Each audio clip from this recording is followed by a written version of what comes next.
Chapter 114. It had to be said that Uncle Mai and Aunt Mai's arrival made Fu Yunruo feel much more relaxed. Uncle Mai and Aunt Mai had brought a lot of things from their hometown from thousands of miles away, such as their own peanuts, peanut oil, dried sweet potatoes, dried radish, mushrooms, and so on. If it weren't for the fact that they didn't have enough people, they could have brought more. Wen was also very dependent on Uncle Mai and Aunt Mai, so he didn't stick to Fu Yun anymore. Instead, he acted like a spoiled child with Uncle Mai and Aunt Mai. Uncle Mai and Aunt Mai circled around Wen. They were obedient to him in every way, and there was nothing they could not do. Fu Yun felt much more relaxed. Yuan Xin was in charge of everything outside, but there were also police officers who came to record their statements.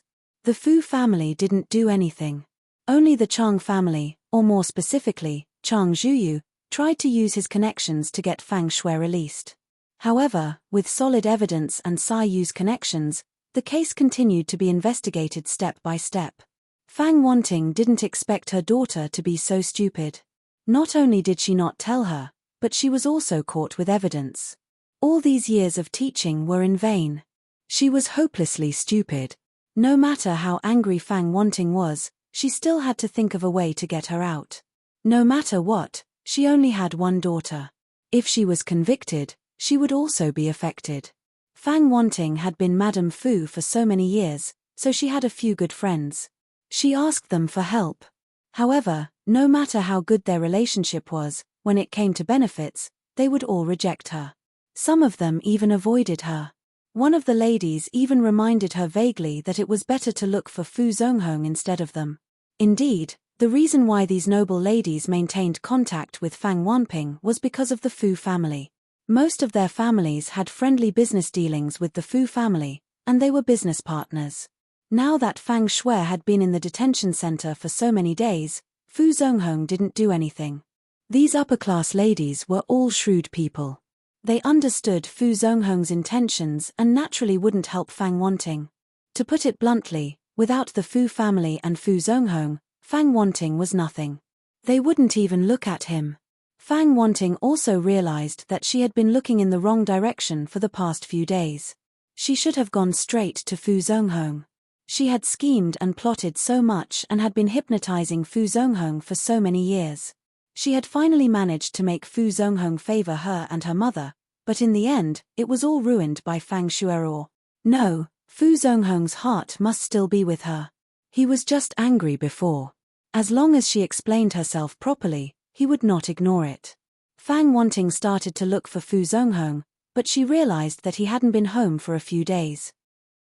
He didn't even pick up her calls. She started to panic when she couldn't get through to him. She went to the company and realized that Fu Zonghong hadn't been to the company for a few days. The company's business was temporarily handled by the vice president. Even his personal assistant wasn't in the company. Fang Wanting asked the vice president. Although the vice president was polite to her, he didn't tell her about Fu Zonghong's whereabouts. Fang Wanting returned home disappointed. She didn't expect to find Fu Zonghong already at home when she got home.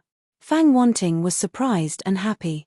"Old Fu, where have you been these past few days? I couldn't find you anywhere." Fu Zonghong's expression was calm. After a few days of rest, Fu Zonghong's complexion was much better. Nothing could be seen on his face anymore.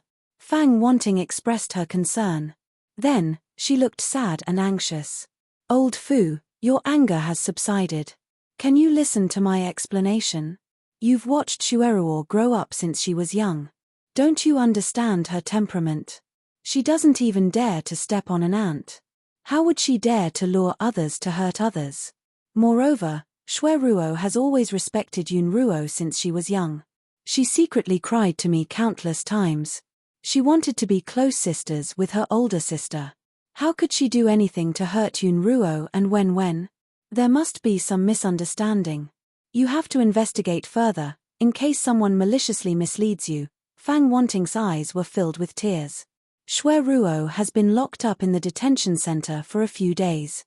Can you bear to see her being wronged and suffering like this?"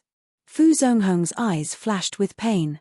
Although Fang Shueruo was not his biological daughter, A human's heart was made of flesh. His affection for her was no less than that for Yun Ruo. Under the circumstances where the evidence was conclusive, Fu Zonghong could not deceive himself no matter how hard he tried to find excuses for himself. Now, his biological daughter and stepdaughter were like fire and water. They could not coexist. He had to make a choice between the two. In the past, he had chosen Fang Wanting and Fang Shueruo. He had ignored the injustice that Yun Ruo had suffered. Now, he had chosen Yun Ruo and Wen. He hoped that he still had time to redeem himself. Fu Zonghong closed his eyes. When he opened them again, his expression was cold. He glanced at his assistant. The assistant stepped forward and took out a few documents from his briefcase. Then, he placed them in front of Fang Wanting. Fang Wanting lowered her head to take a look. The words divorce agreement were added on the front page. Her expression changed immediately. Old Fu, you. She was dealt a huge blow. Her body was on the verge of collapsing. You really want to divorce me? Since Fu Zonghong had already made his decision, he did not hesitate anymore. He said coldly, the reason why I chose you in the beginning was because I wanted you to take good care of Yun Ruo. I was wrong. You treat your own daughter well, but that does not mean that you will treat other people's daughters well. Since you can't do it, then there is no need for this marriage to continue. Fu Zonghong's heart was throbbing painfully. Even if he had already made his decision, even if his initial intentions were not pure, how could he not feel anything after being together for so many years? Before we got married, I already said that everything in the Fu family belongs to Yun Ruo. But seeing that you have been devoted to me for so many years, I will give you a house and a sum of money. It will be enough for you to live the rest of your life without worrying about food or clothing. As for Shueruo, when she is released, I will send her abroad. It will be considered as completing our relationship as father and daughter. Are you blaming me? Fang Wanting looked at Fu Zonghong with tears in her eyes. It has been so many years. Am I not worthy of your trust? Stepmother, I have been trying my best to make Yun Ruo accept me, but she has been unwilling to accept me. I have tried my best. Even if this is the case, is it still my fault? Fu Zonghong's tone was complicated. It is my fault. He should have stood his ground back then. If he did not remarry, nothing would have happened. Then, the situation would not have turned out like this, where the father and daughter were like enemies.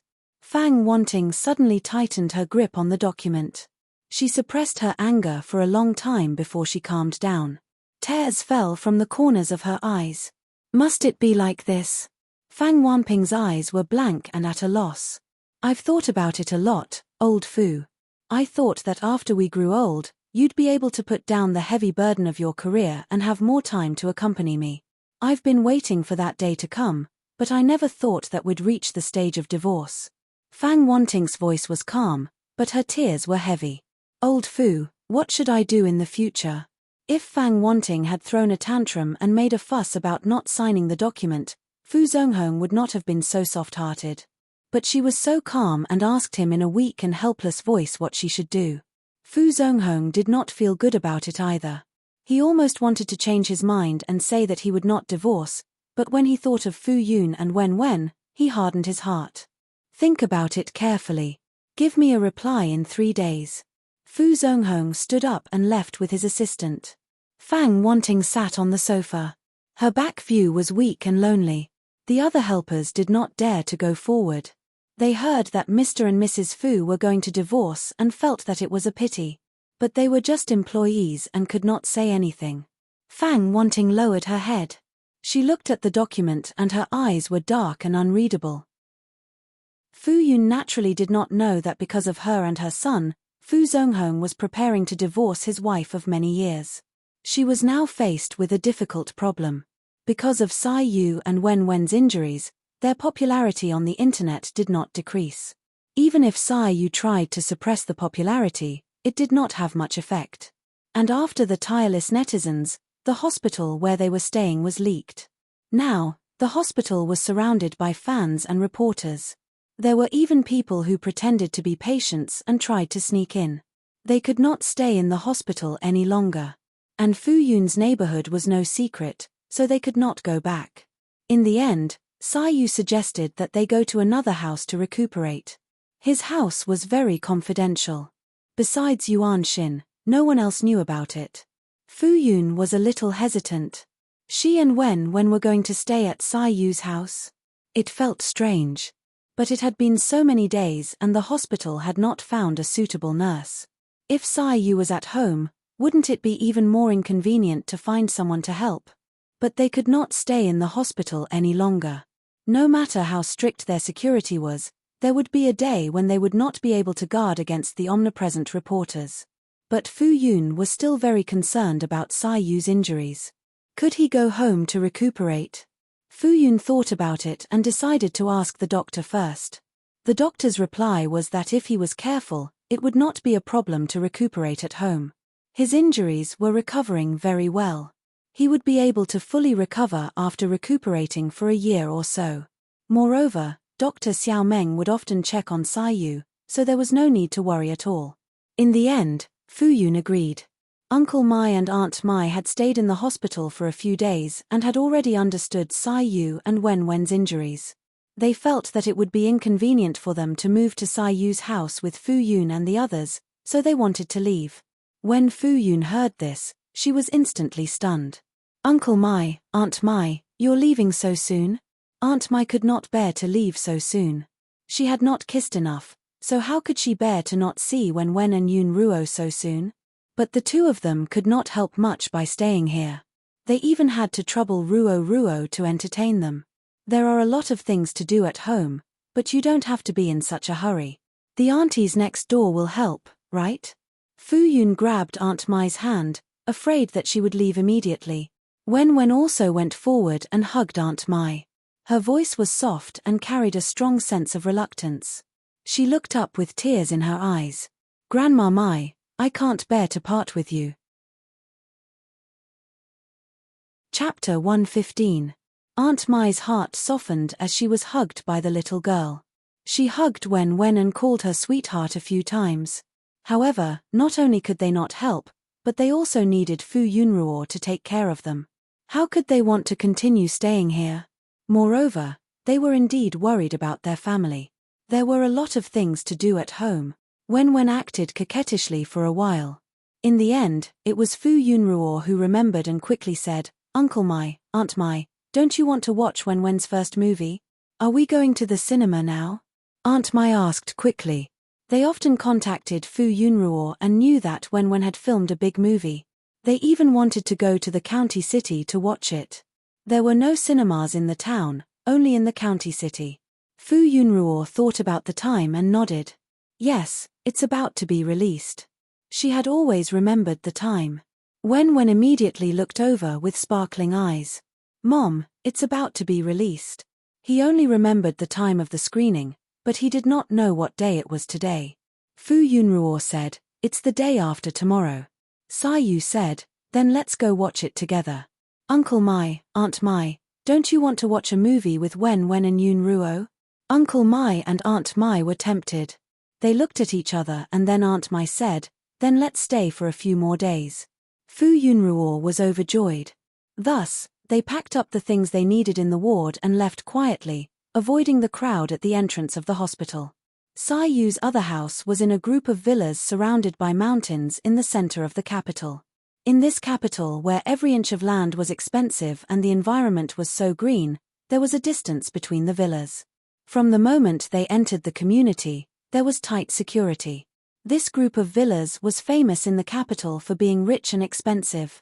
Even if you had money, you might not be able to buy it. The 3 cars drove up the mountain road and reached the top of the mountain in about 20 minutes. Then, they entered a villa area. After Fu Yunruo got out of the car, she carefully helped Sai out. It was inconvenient for him to walk with his arm in a sling, but walking was not a problem. After Wen got off the car, he pinched Fu Yunruo's skirt with his chubby little hands and looked around.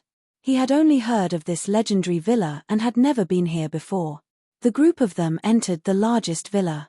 Without Sai saying anything, Yuan Xin had already assigned them rooms and instructed the bodyguards in black to move their luggage into the rooms. Fu Yun only found out later that the 2 villas nearby also belonged to Sai. Usually, the bodyguards and servants lived in those two villas. This main villa belonged to the owner.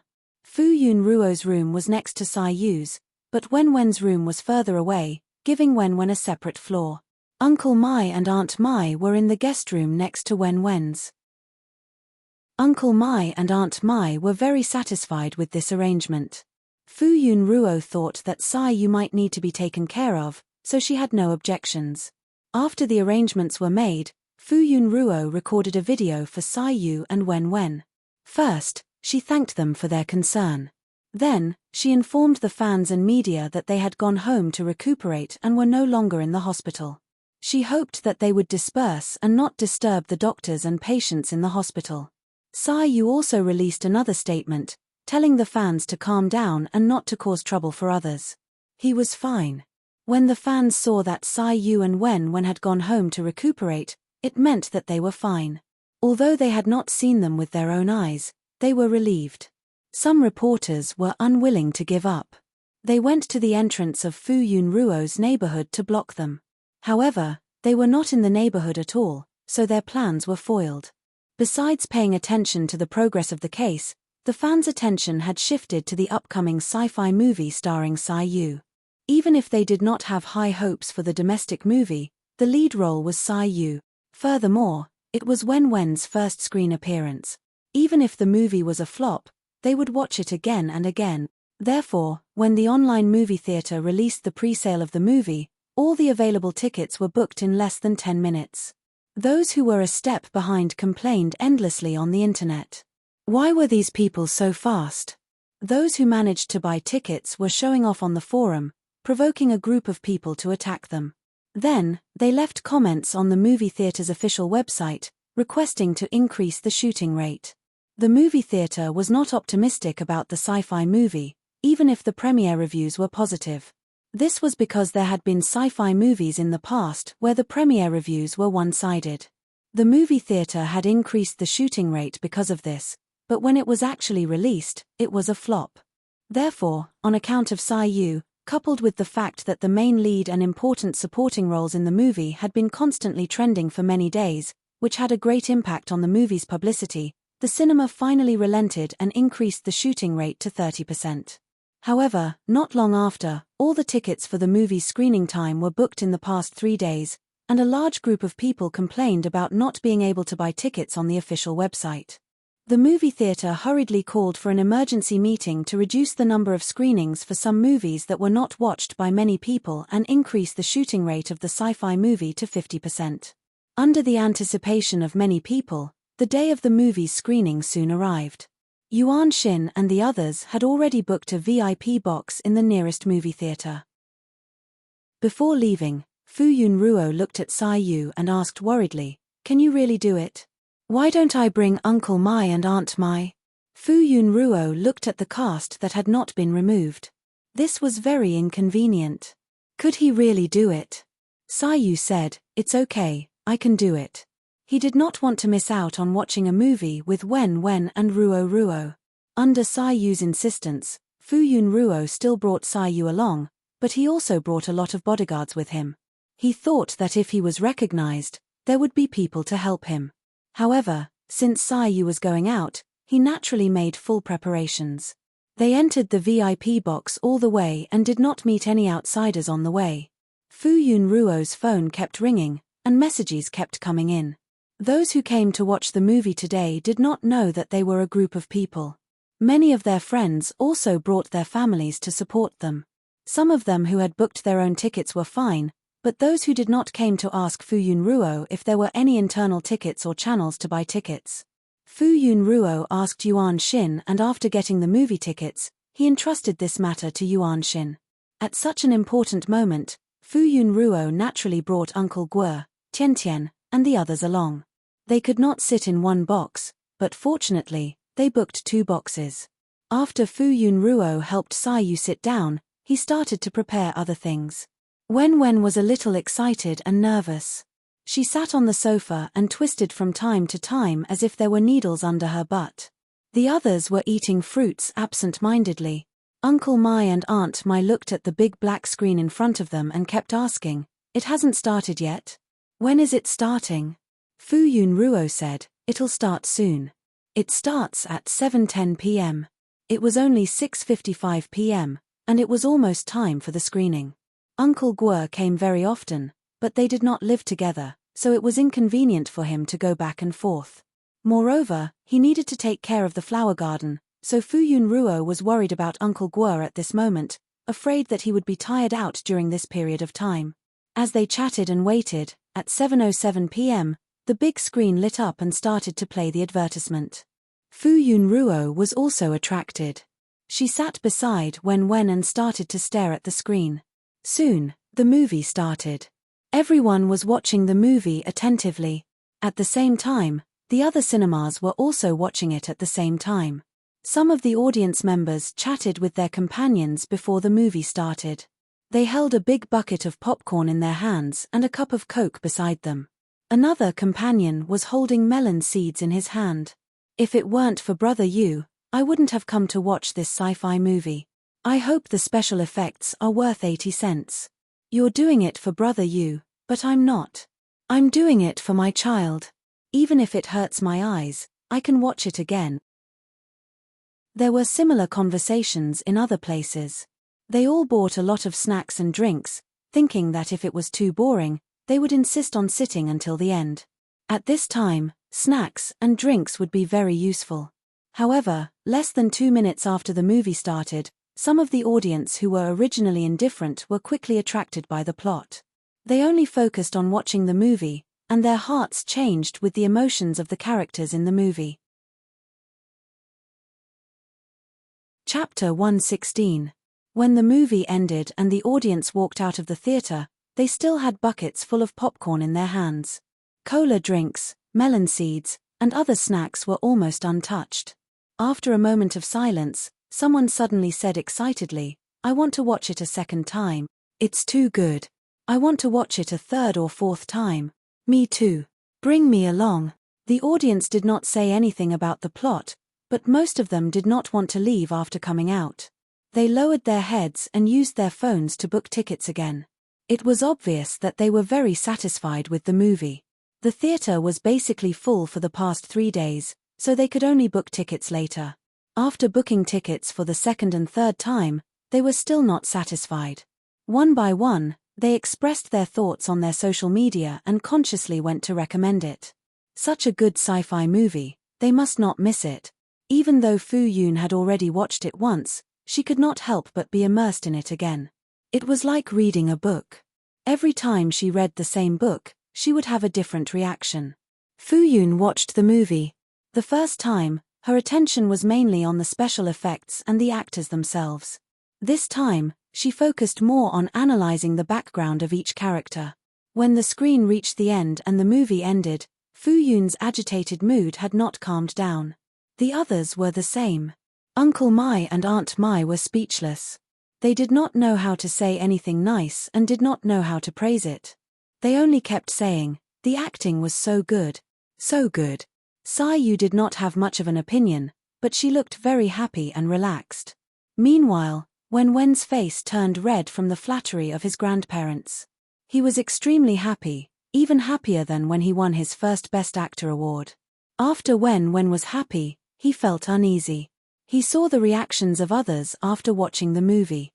These people were all insiders. They looked at him with an extremely thick filter. He could not tell if it was really good. Perhaps the parents only said that it was good because of him. One had to know that in his previous life, this movie was one of the bad movies that was often pulled out to be criticized.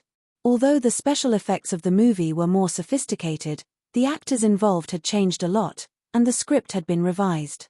It was a little different from his previous life, and the characters were more well-rounded. However, Wen's worries were superfluous.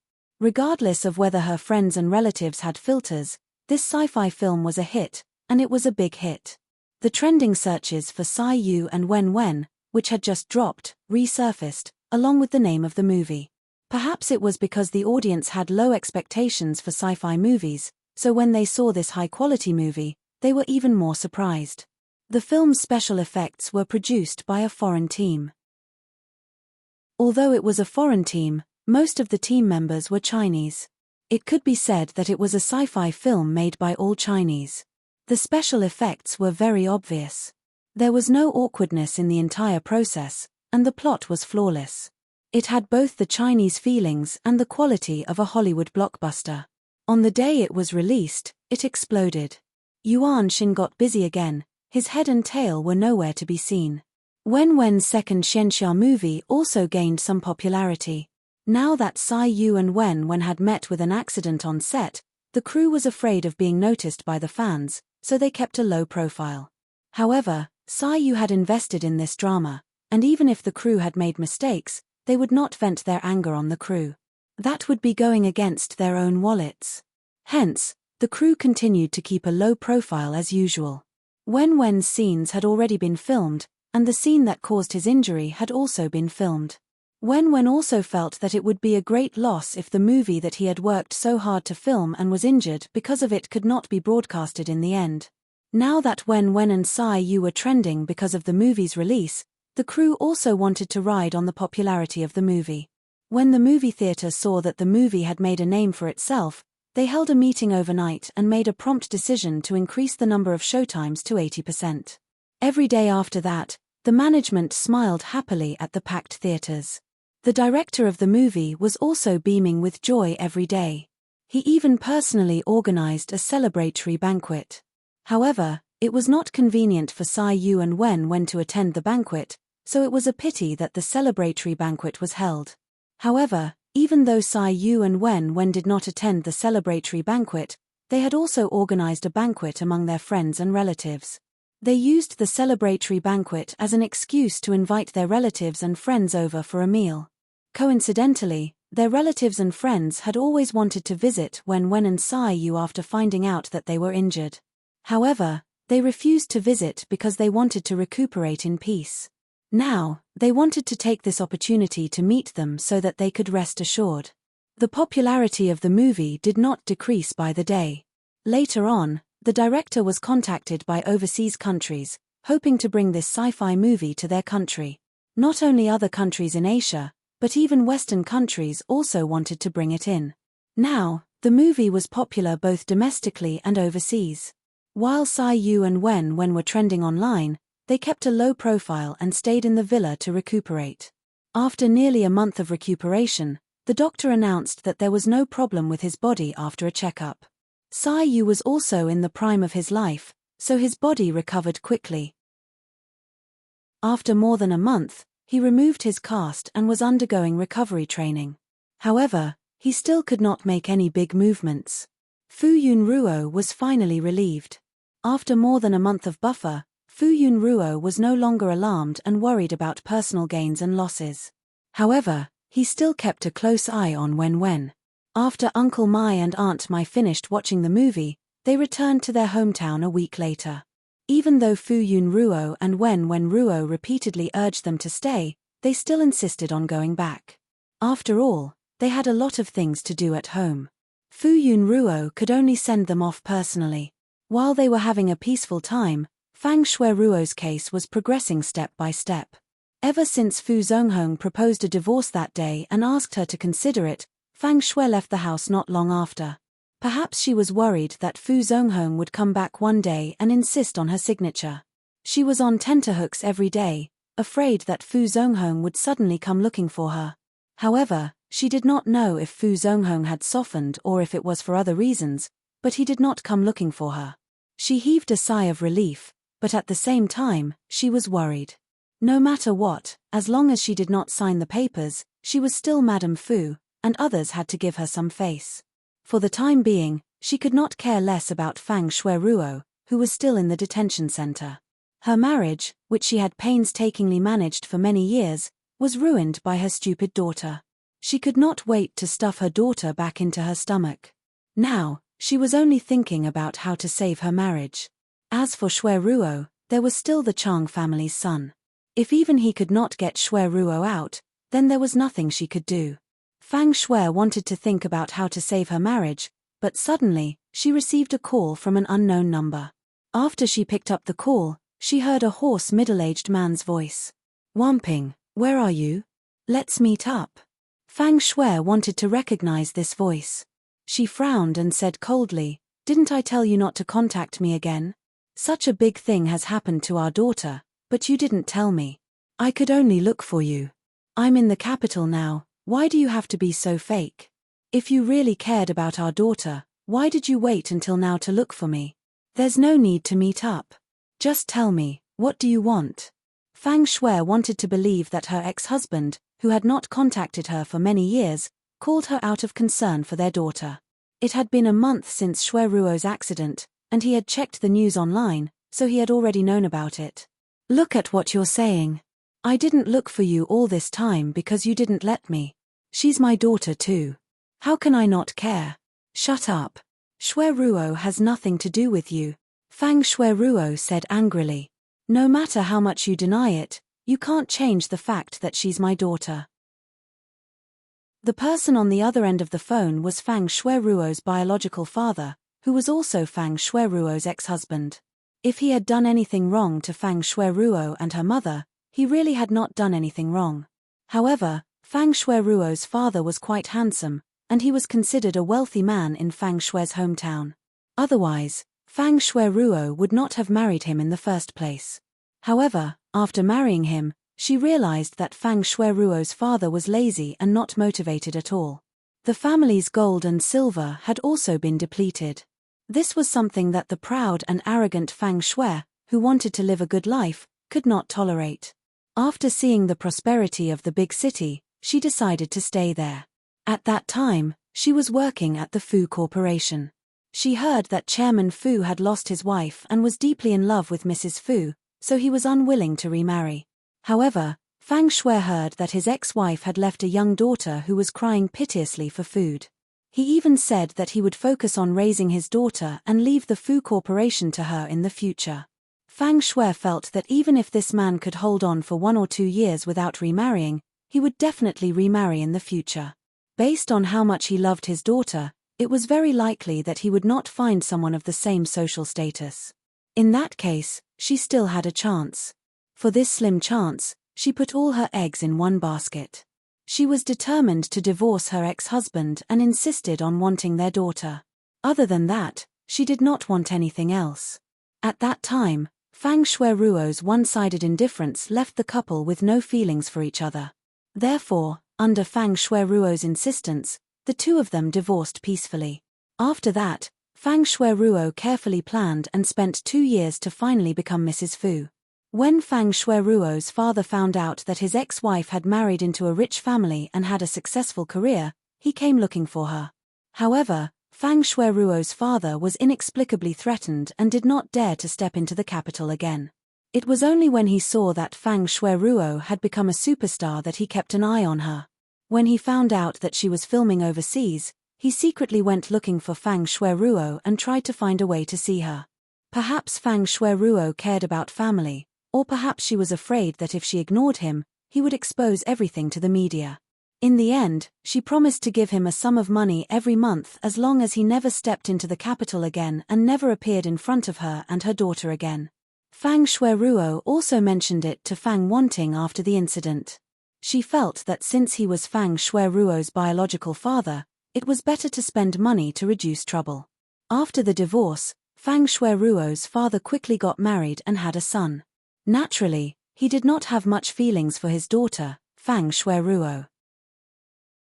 However, after giving her a few years of pension, Fang Shui Ruo's father still had some feelings for Fang Shui Ruo. "Okay, what are you trying to say? I just want to ask, what's going on? How did Xiaolian get caught?" "It's Shui Ruo." "Okay, it's Shui Ruo. It's Shui Ruo. She doesn't resemble you in any way, except for her stupid personality.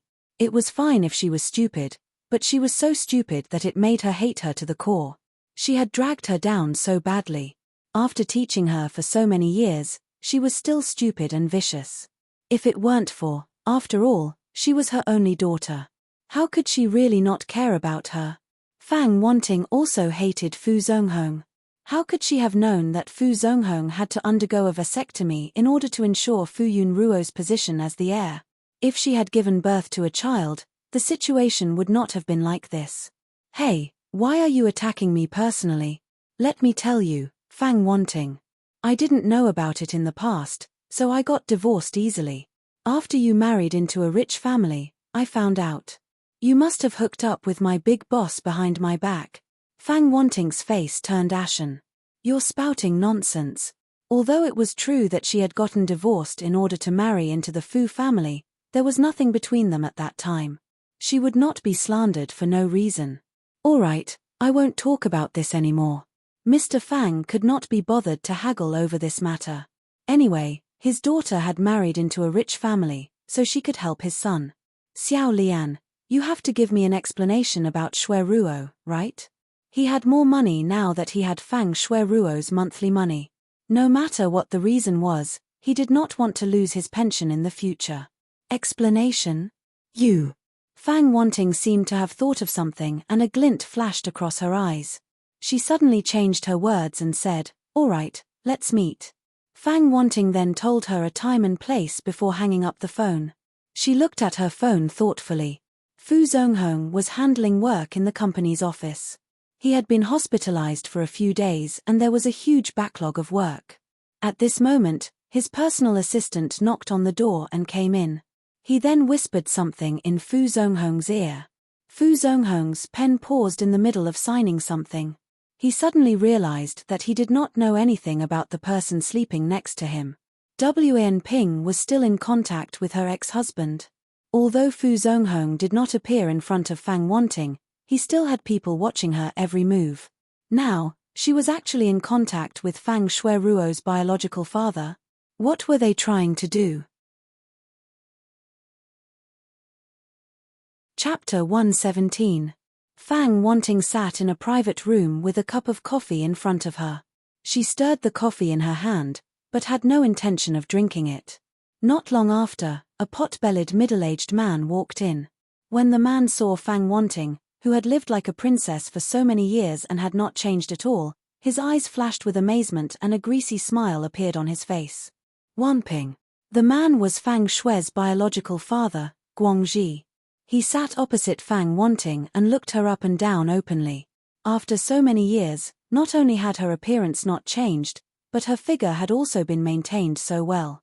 Fang Wanting put down her spoon unhappily. Have you seen enough?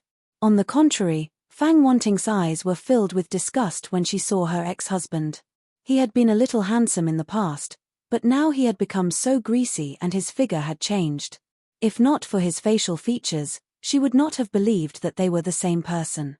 Guangji chuckled and looked away. I'm here. You have to tell me what happened, right? There were all kinds of news on the internet, and he was not clear about the situation. The person who used Shui Ruo's name to harm others in the film crew was a die-hard fan of Shui Ruo and implicated Shui Ruo. However, the good thing is that the person did not admit that it was Shui Ruo who instigated Shui Ruo, so the so-called evidence cannot convict Shui Ruo. However, Fu Yun took the opportunity to take revenge and refused to let go of Shui Ruo, so she was dealt with severely. After hearing Fang Wanting's explanation, Guangji did not think much of it. He also knew that Fu Yun was Fang Wanting's current husband's daughter. If Fu Yun was in trouble, Fang Wanting and her mother would be the ones to benefit.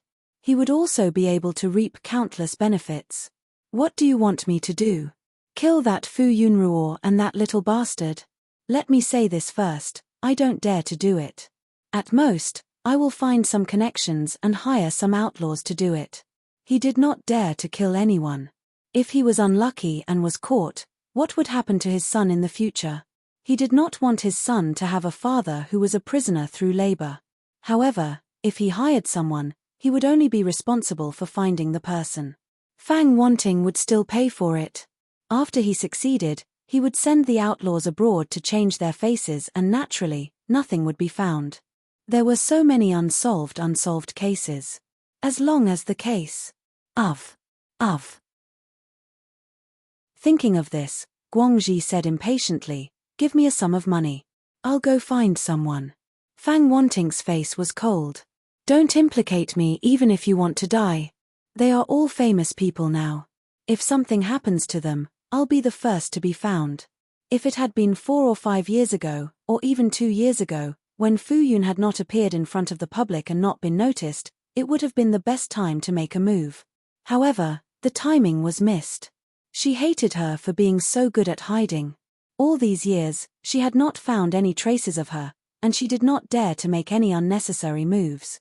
Now, they had bodyguards everywhere they went. They were also public figures. Even if they succeeded in the end, hundreds of millions of fans would seek justice for them. How could the country not take this seriously? When the time came, any clues would be found. Fang Wanting's expression was cold. I won't ask you to kill anyone.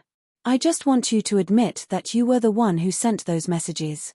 You've been quietly paying attention to your daughter for so many years. After you saw her become a big star, you joined her fan club. Later, when you saw that Shui Ruo had been wronged because of Fu Yun and her mother and lost all their resources, you were angry and chatted with another fan to vent your anger. However, you didn't expect that the other party would take it seriously and take action. You felt guilty and uneasy. Seeing that you had implicated your poor daughter, after thinking for a long time, you came out and confessed. What? Then I have to go to jail? At best, you're guilty of instigating. At most, you'll be sentenced to 3 years. If you perform well, your sentence can be reduced. Fang Wanting looked at Guangxi and said word by word, I know what you want. Go to jail for 2 to 3 years. When you're out, I'll give you 5 million yuan. Moreover, that's your daughter. Can you bear to see her life ruined like this? Guangxi was tempted. He hesitated. If he could get 5 million yuan after a few years in jail, he wouldn't have to worry about the rest of his life. Moreover, if Fang Shui couldn't earn money after going to jail, it wouldn't be good for him either. Didn't you say that you have evidence that Shui Ruo was the one who did it? Shui Ruo has never admitted that it was her. As long as you agree, you don't have to worry about the rest. Of course, she had a way to replace Shui Ruo because she still had allies. The Chang family's son would do his best to get it done. Guangxi hesitated for a moment. Then, he gritted his teeth and said, Okay, I agree. But you have to keep your promise. Of course. If it was found out that Shui Ruo had nothing to do with this matter and she was implicated, old Fu would feel extremely guilty. Then, they wouldn't get a divorce and Shui Ruo would be able to turn the tables. Fang Wanting had a perfect plan. Then, the door of the private room was suddenly opened. Fang Wanting was displeased. Weren't private rooms prohibited in this cafe? Why didn't they knock on the door? However, when she saw who it was, Fang Wanting's expression changed. She stood up abruptly and said, Old Fu? What are you doing here? Fang Wanting looked flustered. She quickly walked out and said, Old Fu, let me explain. Fu Zonghong looked at Fang Wanting. His eyes were full of disappointment. He hoped that all of this wasn't true and that Fang Wanting was implicated by Shui Ruo. However, he couldn't help but admit that perhaps this was her true colors. From the beginning to the end, he had never seen through the person who slept beside him. She could even casually talk about murdering someone and making someone else take the blame for her. He shuddered in fear. If Yun Ruo and Wen were just ordinary people and not famous, would she really want to get rid of his daughter and grandchild? Is the recording done? Fu Zonghong asked his personal assistant beside him. The personal assistant went forward and took out a black device the size of a pinky from a hidden place under the table. Then, he replied, It's done, Chairman Fu. Recording. Fang Wanting's face turned pale. She grabbed Fu Zonghong's arm and said, Old Fu, listen to me. It's not what you think. Fang Ji naturally recognized that the person was Fang Wanting's husband. He looked at Fu Zonghong, who had a stern expression and a strong aura. Then, he looked at the tall and strong bodyguard at the door. He shrank his neck and said timidly, It's not my fault. This was all her idea. After speaking, Fang Ji nimbly ran out of the room. The bodyguard at the door saw that the owner of the house didn't give any instructions and stood there motionlessly. Fang Ji shrank his neck and ran out of the door. He ran very far until he couldn't see the cafe anymore. Then, he shivered. He had been caught red-handed. There was nothing he could do. He would be lucky if they didn't take revenge on him. Fang Ji immediately rushed to the bus station and took the nearest train back to his hometown. It was not safe to stay in the unfamiliar capital. It was better to go back to his hometown. As for Shui Ruo, He had no choice. It wasn't that he didn't want to help, but that he couldn't. He thought that she would understand. Fu Zonghong was indifferent. He allowed Fang wanting to explain with tears in her eyes. In the face of the truth, any explanation was futile. Fu Zonghong looked at his assistant and motioned for him to take out the documents. Then, he said to Fang Wanting, "Sign it. Old Fu, we have been friends for so many years. How can you be so cruel?" Fang Wanting lowered her head and looked at the divorce agreement in front of her. Fu Zonghong said calmly, "Sign it before I go back on my word." Fang Wanting's lips trembled. She understood what he meant. She knew that she was at a disadvantage. If he insisted on a divorce, she had no say in it. He could even refuse to give her anything. The only thing she could do now was to sign the agreement. Otherwise, she wouldn't even have a house and relocation expenses. Fang Wanting picked up the fountain pen and signed the agreement with trembling hands. Fu Zonghong said, "You have to take responsibility for your mistakes. If you can't even do this, then don't come looking for me again." Fang Wanting's face turned ashen. Fu Zonghong walked out of the private room. After taking a few steps, his straight back suddenly bent down. His face turned pale. He had also done something wrong. If he apologized, would Yun Ruo forgive him? Fu Zonghong's assistant supported him and asked with concern, "Chairman Fu, how are you? Do you want to go to the hospital?" Fu Zonghong had been hospitalized a while ago and had been discharged before he had recovered. Furthermore, he had been working hard. His assistant was very worried. Fu Zonghong calmed down and waved his hand. "I'm fine. Don't make a fuss." Fu Zonghong got into the car. "Yun Ruo." He paused for a moment and then said, "Get someone to monitor the progress of the case. Don't let anyone interfere. Let the verdict be as it should be." The only person who was still unwilling to give up was the young man from the Chang family. Fu Zonghong's assistant understood what he meant and quickly agreed. Perhaps Yun Ruo didn't need to be late to be fair.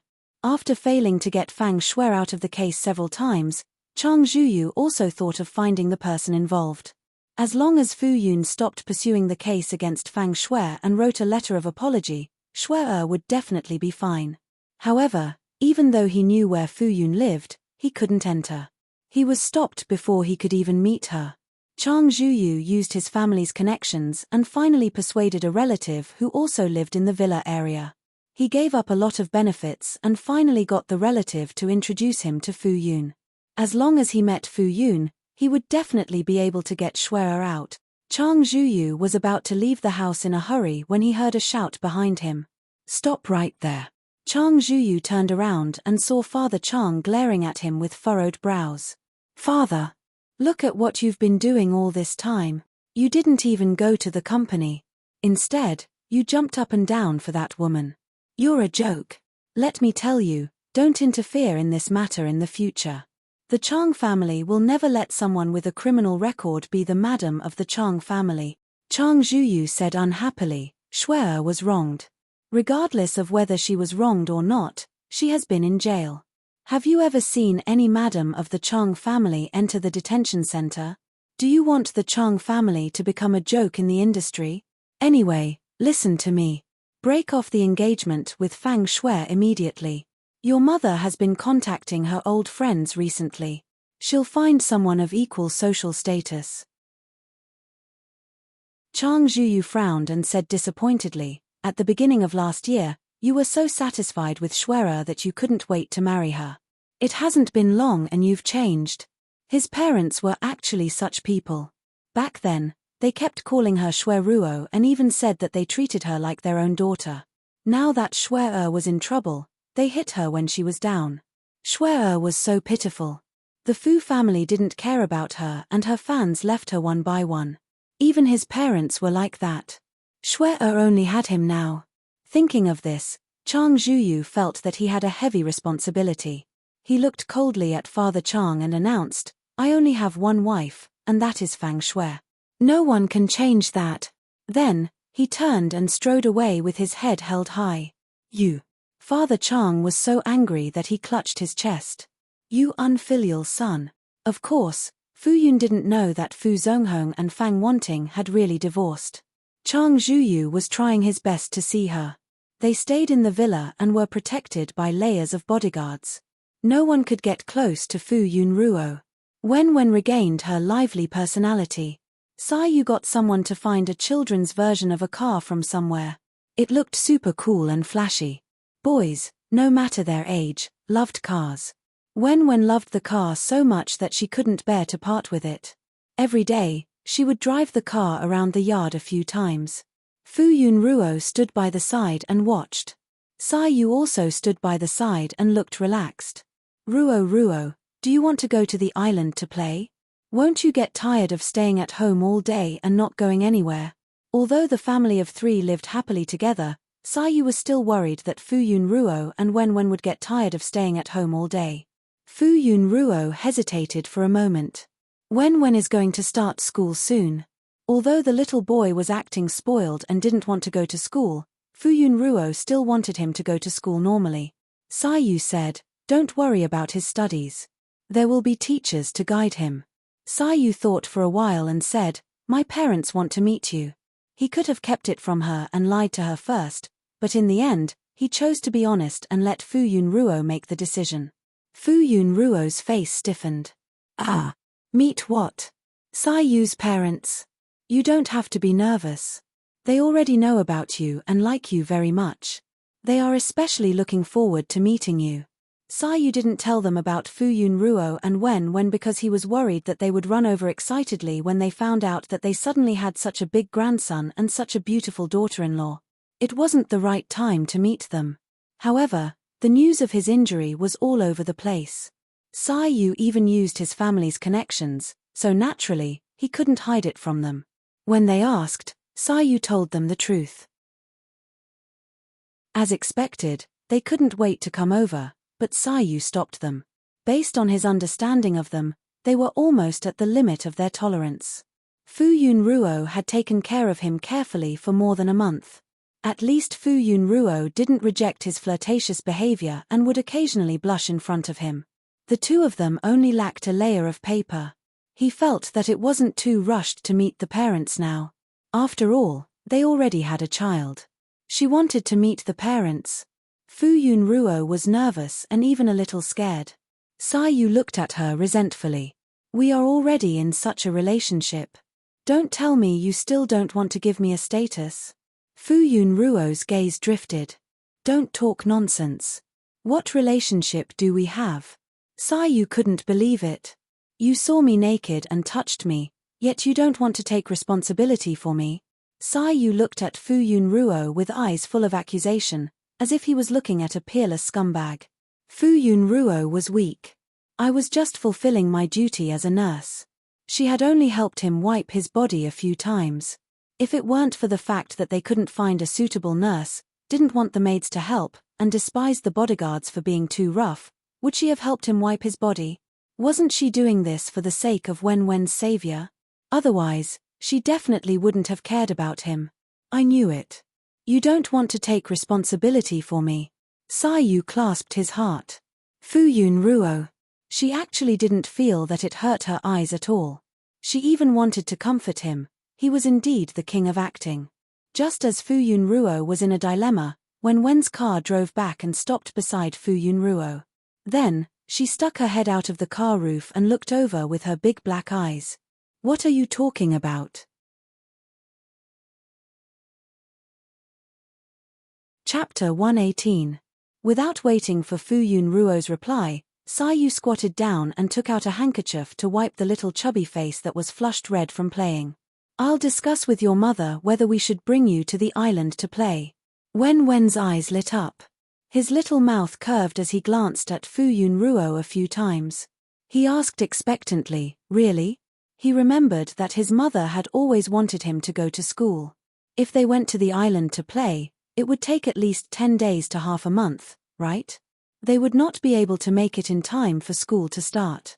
Fu Yun pulled a long face. "It's not true." Wen pouted and sat back in the car angrily. He looked like he was asking Fu Yun to coax him when he was angry. Sai Yu glanced at Fu Yun Ruo with a smile and teased, "Look, Whose little mouth is pouting so hard you can hang an oil bottle on it? Wen pursed his lips and acted like a mature adult. Sai Yu looked at Fu Yun. Since the child wants to go, why don't we let the child go? The child has suffered a lot during this period. Wen looked at Fu Yun with tears in her eyes. She looked so pitiful that Fu Yun's heart started to waver. Actually, if it did not affect Wen's studies, it would not be a bad idea to play and relax, right? Not a bad idea. Although she was his son's mother, they were not husband and wife. How could she jump to the point of meeting his parents? Fu Yun said, "Let's talk about it when we have time." With that, Fu Yun turned to leave. She was afraid that she would look at Wen and Sai Yu's sad expressions and could not help but relent. Wen didn't get what she wanted, and Sai Yu didn't get what he wanted either. They looked at each other, and Sai Yu pursed his lips. Little Wen, you can't do it. He actually couldn't make his mother change her mind. Wen pulled a long face. Big friend Sai Yu, you can't do it either. Sai Yu, nonsense, it's all because you didn't do your best.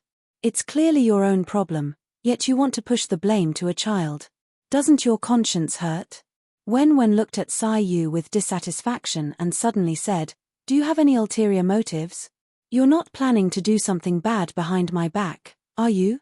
Otherwise, why would he be so kind as to take them out to play so that he didn't have to go to school?" Sai Yu was speechless. He calmly changed the topic. "When are you going to call me Dad?" When, he grabbed the steering wheel and drove the car. With a turn, he quickly drove away. Sai Yu didn't know whether to laugh or cry. Was it that difficult to change her name? For the next 2 days, Fu Yun Ruo basically avoided them as she was afraid that they would pester her and make her change her mind. However, when Wen and Sai Yu didn't pester Fu Yun Ruo all day long. Fang Shui Ruo's matter had been pushed forward for so long and was about to come to an end. Whether it was Fu Yun Ruo or Sai Yu, they wanted to see the verdict with their own eyes. However, in Sai Yu's heart, this wasn't the end, but the beginning.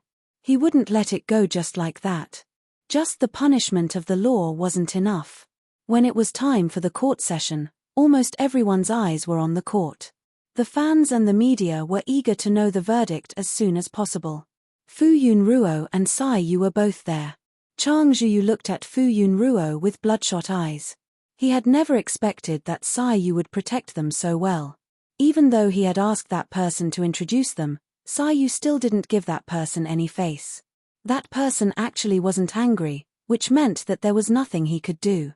At this point, if he didn't know that Sai Yu's identity wasn't as simple as it seemed on the surface, he would really be stupid. No wonder he couldn't touch Sai Yu all these years. He had thought that it was because Apple Entertainment was protecting him regardless of the consequences. After all, Apple Entertainment was a big shot in the entertainment industry. If they really wanted to protect someone, they would be able to do so. Now that he thought about it, other than his status in the entertainment industry, Apple Entertainment was protecting him regardless of the consequences. If it weren't for his strong background, Apple Entertainment wouldn't have protected him so tightly and he wouldn't have been so arrogant. But who exactly was he? Why hadn't he heard of such a person before? Could he be overseas? No, he had heard of the famous Asian families overseas. Even if he hadn't seen them before, there were at least some famous people in their families. At least, he knew the representatives of each family. However, it was true that many of the people in these families were well protected. Basically, no one knew about them. Surnamed Sai. Which family was he from? Sai. He suddenly thought of the most unlikely family. Could it be that family?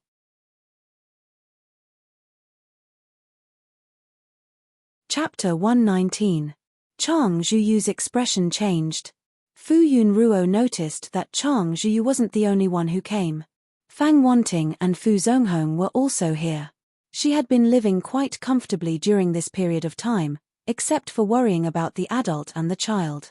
Fu Yun Ruo didn't want to pay attention to Chang Zhuyu at first, but his eyes were staring at her, and his presence was very noticeable. It was difficult to ignore him. Fu Yun Ruo looked over, but Chang Zhuyu was staring at her in a daze. Sai Yu noticed Fu Yun Ruo's gaze and blocked it with his body.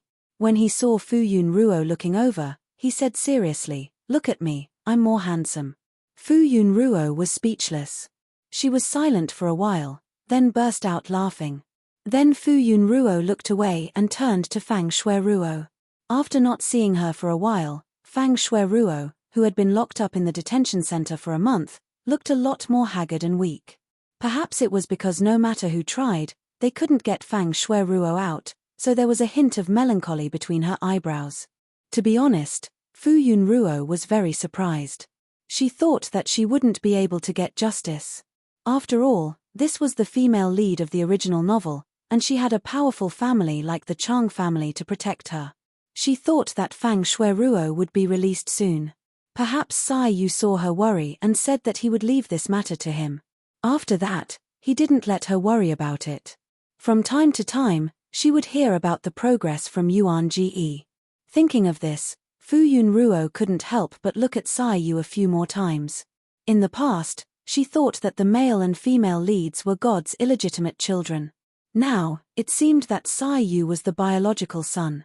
No wonder whether it was the original novel or the world after she came over, Chang Zhuyu and Fang Shueruo were not in Sai Yu's hands. Dao Delong was better. As long as God was clear, there was a difference between a biological son and an illegitimate child. So, she was riding on the coattails of her biological son? Fang Shui was a little excited when he saw Fu Yun. She begged and pleaded, wanting to see Fu Yunruo. She wanted to apologize to Fu Yunruo. She wanted her to forgive her and give up pursuing her responsibility, but she never responded. The last time her mother came to visit her, she told her a piece of shocking news. Her mother and uncle had divorced.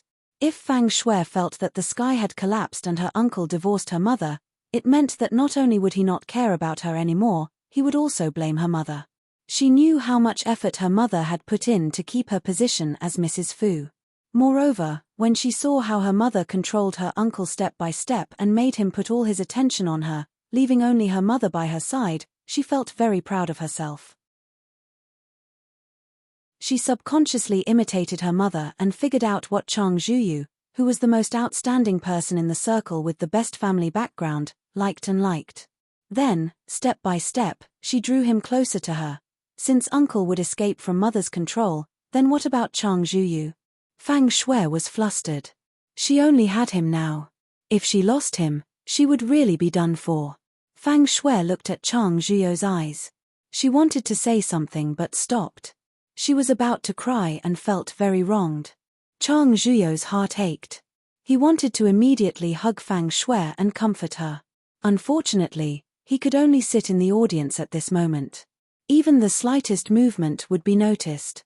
Soon, the judge announced that the court was in session. Everyone was silent as the process went on. Sai Yu hired a team of lawyers. Every one of them was the best of the best. They basically led the other team by the nose throughout the entire process. The team of lawyers that Chang Zhuyu had hired with a lot of money could not fight back. It was obvious who was better. Chang Zhuyu's face turned uglier with every passing minute. Fang Shui's face turned ashen as well. At this moment, regardless of whether she pleaded guilty or not, the outcome was already set. Moreover, she could not refute. However, she still could not figure out where the evidence came from. She had clearly destroyed it completely. The person who was on the other side of the internet would not know whether she was a human or a ghost. The IP address would not be traced back to her either. Naturally, Fang Shueruo didn't know that this piece of evidence was half real and half fake. Sai Yu had directly pinned Fang Shueruo as the murderer and then investigated some clues. Based on these clues, they created a flawless piece of evidence. Even Fang Shueruo didn't dare to say that this piece of evidence was fake because it was exactly the same as the real thing. The trial entered the climax. Then, the judge announced a 30-minute recess to discuss the outcome of the trial. Chang Zhuyu finally found an opportunity to stand in front of Fu Yun. At this moment, he had a favor to ask of her, so he deliberately lowered his attitude. Fu Yun, what do you want in order for you to let Shuera go? However, he was used to being high and mighty, so his tone was unconsciously cold. Fang Wanting also walked over. She looked haggard and looked a lot older. She looked like she had a lot on her mind and was depressed. Yun Ruo, if you hate me, then come at me. Shuera is still so young. I beg you to let her go. I beg you. Fang Wanting pleaded. Just as she was about to kneel down, someone beside her stopped her in time. Yuan Xin said, "You're an old person, kneeling down to a young person. Do you want to shorten her lifespan?" Fang Wanting's face turned pale. Fu Yun looked at them expressionlessly. "You should be asking, what do you want in order for you to let me go?" She had never taken the initiative to provoke them. She only wanted to live her life well. They were the ones who repeatedly came in front of her to show their existence. They even did things to hurt when, if there was anything wrong with them, they could just come at her. To lay a hand on a child, the word vicious could no longer be used to describe Fang Shui. She was simply heartless. Chang Zhuyu said harshly, "Shuera has been locked up in the detention center for so long. Her reputation is also ruined. She has already been abandoned by everyone. Isn't this punishment enough? Why don't we reconcile? Anyway, the child is fine, right? Reconcile? Impossible." Fu Yun sneered. "Even if I have to go bankrupt, I will seek justice." Fu Yun did not know how Chang Zhuyu could be so shameless as to say the word reconcile so casually. He even dared to say that the child was fine. Did that mean that all crimes would not be punished as long as the victim was not dead? Fortunately, the child was fine. Otherwise, why would Fu Yun want to use legal means to seek justice for herself? She would drag them to hell even if she had to. "You two grew up together, don't say that. You two grew up together. Don't confuse me with the two of you." After a pause, Fu Yun stabbed back. "Moreover, she is not dead. What's wrong with just going to jail to atone for her crimes?" Fu Yun could not wait for this scourge to stay in jail until the end of time. However, she also knew that Fang Shui was at most charged with inducing a crime and other charges that were neither light nor heavy. No matter how she was sentenced, it would only be a short jail term and her life would not be in danger. Her when had walked around the gates of hell. Fang Shui said bitterly, "Your father has already divorced me. Shui and I will stay far away from you in the future." Fu Yun did not expect that they had already divorced. She was surprised for a moment, then said indifferently, "Whether you divorce or not has nothing to do with me." She thought that after hearing this news, this body would instinctively express happiness. However, there were no emotions at all. The memories of the original body could no longer affect her. "Shuera has nothing left, but you have everything." Chang Zhuyu gritted his teeth and said reluctantly, "As long as you are willing to let Shuera off, I am willing to marry you." Shuera would definitely only let Fu Yun have a status. His body and heart would still belong to Shuera. Chang Zhuyu's heart ached at the thought of Shuera being wronged. However, this was only a temporary strategy. Once she wrote a letter of understanding and agreed to reconcile, Fu Yun was speechless. "Have you seen a doctor? Was there something wrong with this person's brain? Did he think that he was a mountain of gold and silver that everyone dreamed of? Where did this illusion come from? She liked him and wanted to marry him no matter what." Chang Zhuyu still loved her deeply, but she did not know if the rest of the Chang family would accept her. For the prideful Fang Shueruo, these consequences were truly painful to the bottom of her heart. It was enough. After the trial ended, the audience started to disperse. Fu Yun and the rest also left quickly. Many media personnel who were waiting outside couldn't help but rush forward to interview Fu Yun and the rest. This court had attracted a lot of attention. Many media personnel used their connections to get a spot in the audience. At this time, whoever released the news first would become famous. They could not bring electronic products into the court, but it did not affect them from getting the first news. Sai Yu had expected this situation, so many bodyguards rushed forward to stop them. When Fu Yun Ruo saw so many people rushing over, she was shocked. Sai Yu held Fu Yun's hand and did not let go. "Don't be afraid, I'm here." Fu Yun nodded. She was not afraid of such a scene, but she had never dealt with so many media personnel before and was not used to it.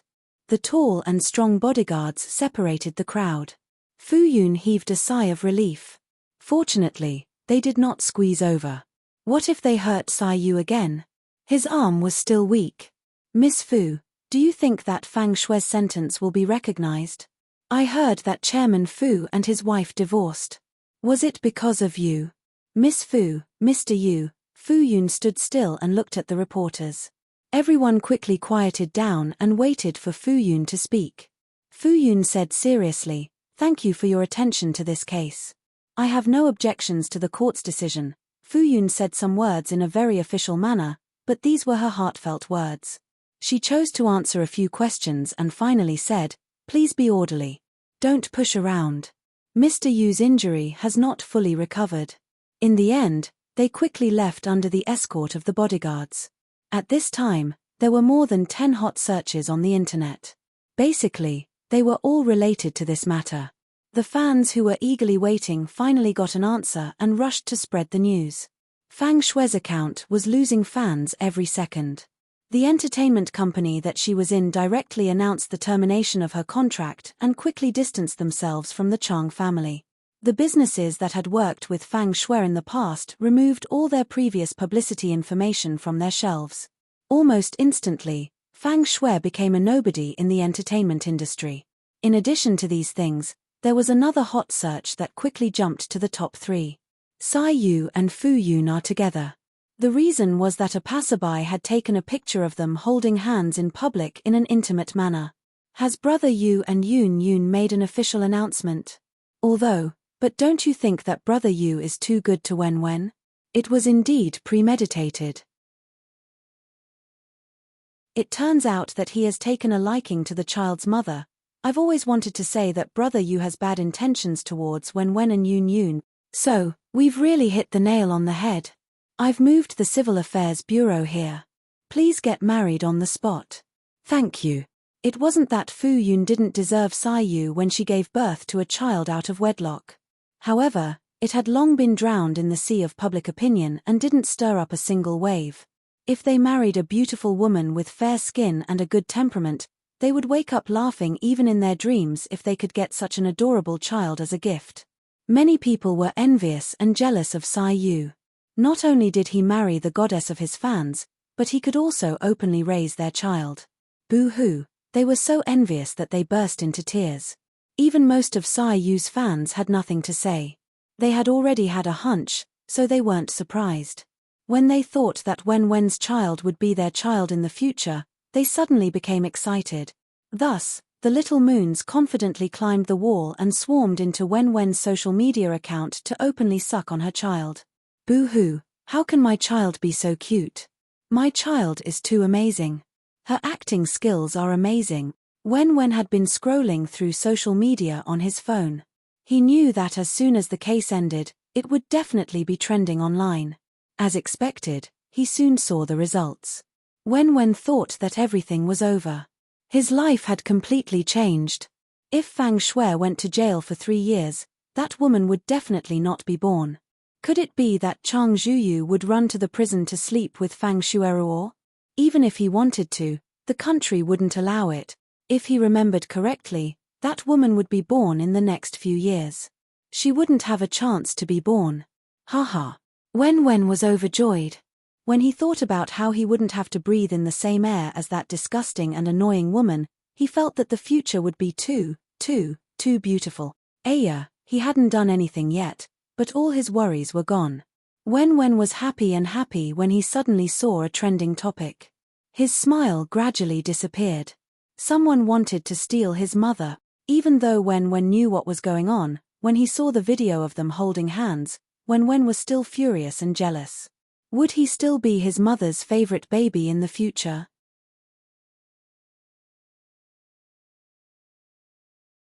Chapter 120. Wen puffed up his chubby cheeks and continued to watch. Suddenly, he couldn't open it. The server had crashed. He was even angrier.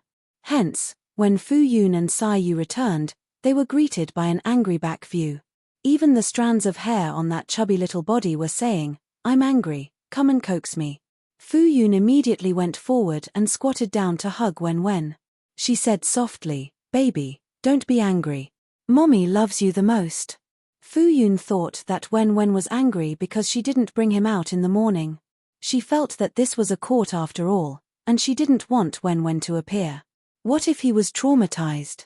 Hence, they resolutely didn't bring him along in the morning. Fu Yun thought that Wen had been angry until now, so she quickly comforted him. That place isn't fun at all. In the future, Mommy will bring you to a very, very fun place, okay? It had to be said that although Wen wasn't angry for this reason, it was a stroke of luck. Wen, who was still throwing a tantrum, was coaxed. His angry little face bloomed with joy. Wen glanced at Sai Yu proudly. He was still Mommy's favorite baby. I love Mommy the most too. Sai, he was already so old, yet he still had to talk about love all day. It was really too embarrassing. However, Mommy had to coax him. Otherwise, what if he cried? The mother and son were instantly affectionate and spoke together with their heads touching. Mommy is telling you. The bad guys who hurt Wen have all been locked up by the police. No one can hurt Wen in the future. Wen looked up. I'm not afraid. Yes. Wen is the bravest. Mommy is also brave. Sai Yu sat at the side and looked at the mother and son. He smiled and his eyes seemed to overflow with gentleness. Now that the case had been closed, Fu Yun seemed to have put down one of her worries. She felt much more relaxed, and her smile did not have any gloominess. Many relatives and friends who were also concerned about the case also sent their greetings. Fu Yun Ruo responded to them one by one. However, other than that, there were also many people who teased her for hiding it so well. When would she invite them to the wedding banquet? Fu Yun was baffled. What did she mean by attending the wedding banquet? She was still single. Fu Yun opened the platform and instantly saw the trending topic that was already at the top. What was going on? Mr. He Yu. Did they hold hands after they came out? Why didn't she have any impression of it? Fu Yun recalled that the only time she had held hands with Sai Yu was when they were seated in the audience. Could it be that they had been holding hands for so long that she had gotten used to it and did not realize it? She casually flipped through a few comments under the trending searches and was flustered. Fu Yun Ruo hurriedly contacted Tian and asked her to quickly remove the trending searches. Tian quickly responded and said that the trending topic was exploding and could not be suppressed. Indeed, Sai Yu had debuted for more than 10 years and had never been involved in any scandals. This was the first time in many years that she had been tied to the opposite sex so openly. There were more and more excited fans. Before Fu Yun Ruo clicked on it, the servers of the two major social media platforms, whether it was the entertainment industry or the live broadcast industry, had already crashed twice. Fu Yun Ruo was able to open it because the great programmer had just rescued the server. However, in less than 3 minutes, it crashed again. The server had crashed more than 3 times in just 2 hours. It was really unique. At this rate, it would probably crash a few more times. This kind of popularity could only be achieved by Sai Yu. Of course, Fu Yun Ruo also contributed a lot to the popularity. Fu Yun Ruo heaved a sigh of relief when she saw that the webpage could no longer be accessed. However, when she thought about the grand occasion when the server was repaired, she could only think of asking Sai Yu to suppress the popularity. However, in front of the child, Fu Yun Ruo was embarrassed to talk about this topic. Hence, she lowered her head and sent a message to Sai Yu. I heard that you don't have any scandals with the opposite sex. Is it bad for you to be on the trending searches now? Why don't you ask your team to leave quickly? When Sai Yu heard the vibration of a WeChat message, he lowered his head to take a look. Then, his slender fingers tapped on the screen and he quickly replied.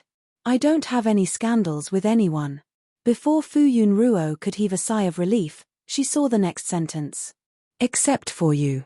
Fu Yun Ruo gasped and looked up at Sai Yu. Sai Yu also looked at Fu Yun Ruo with a smile on his face. Besides, this isn't a scandal. As he spoke, he moved his body and leaned over to get closer to her. However, just as he moved at an angle, his chubby little body squeezed in between the two of them, forming an insurmountable obstacle. When had just been comforted by Fu Yun Ruo, but when he saw the two of them sending messages in front of him, he was very unhappy. What were they saying behind his back? What was it that they couldn't let him hear?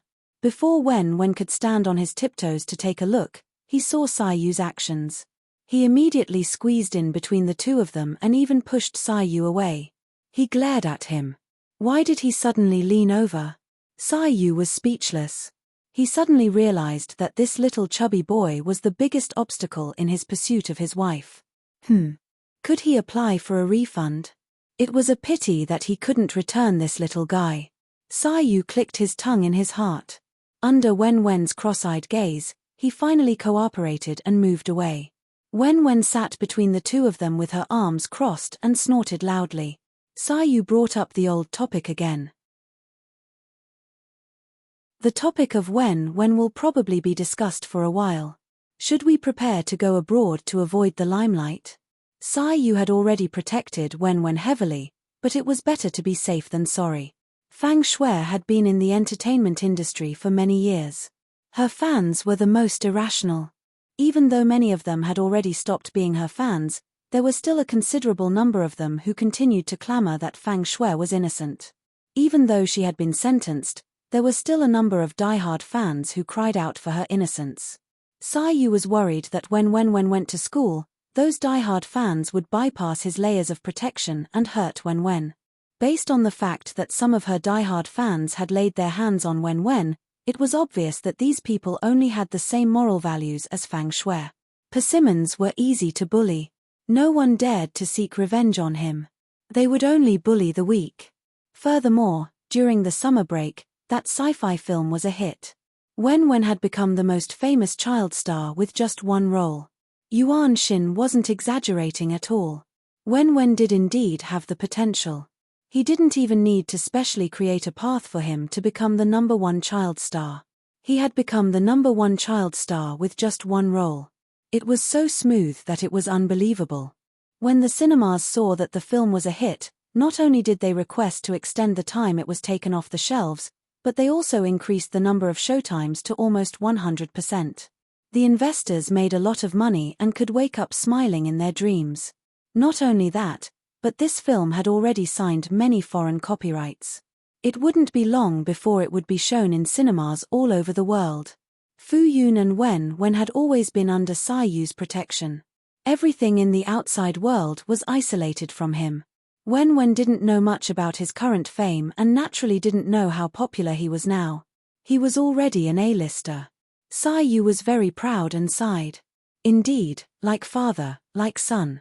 Back then, his film was a hit and he became an A-lister. It was just that he acted as the male lead. Wen was only a minor supporting role with the third male lead. He was much more impressive than he was back then. He had surpassed his master. Of course, Saiyu wouldn't tell Wen these things, lest he became arrogant. Fu Yun was most concerned about Wen's safety now.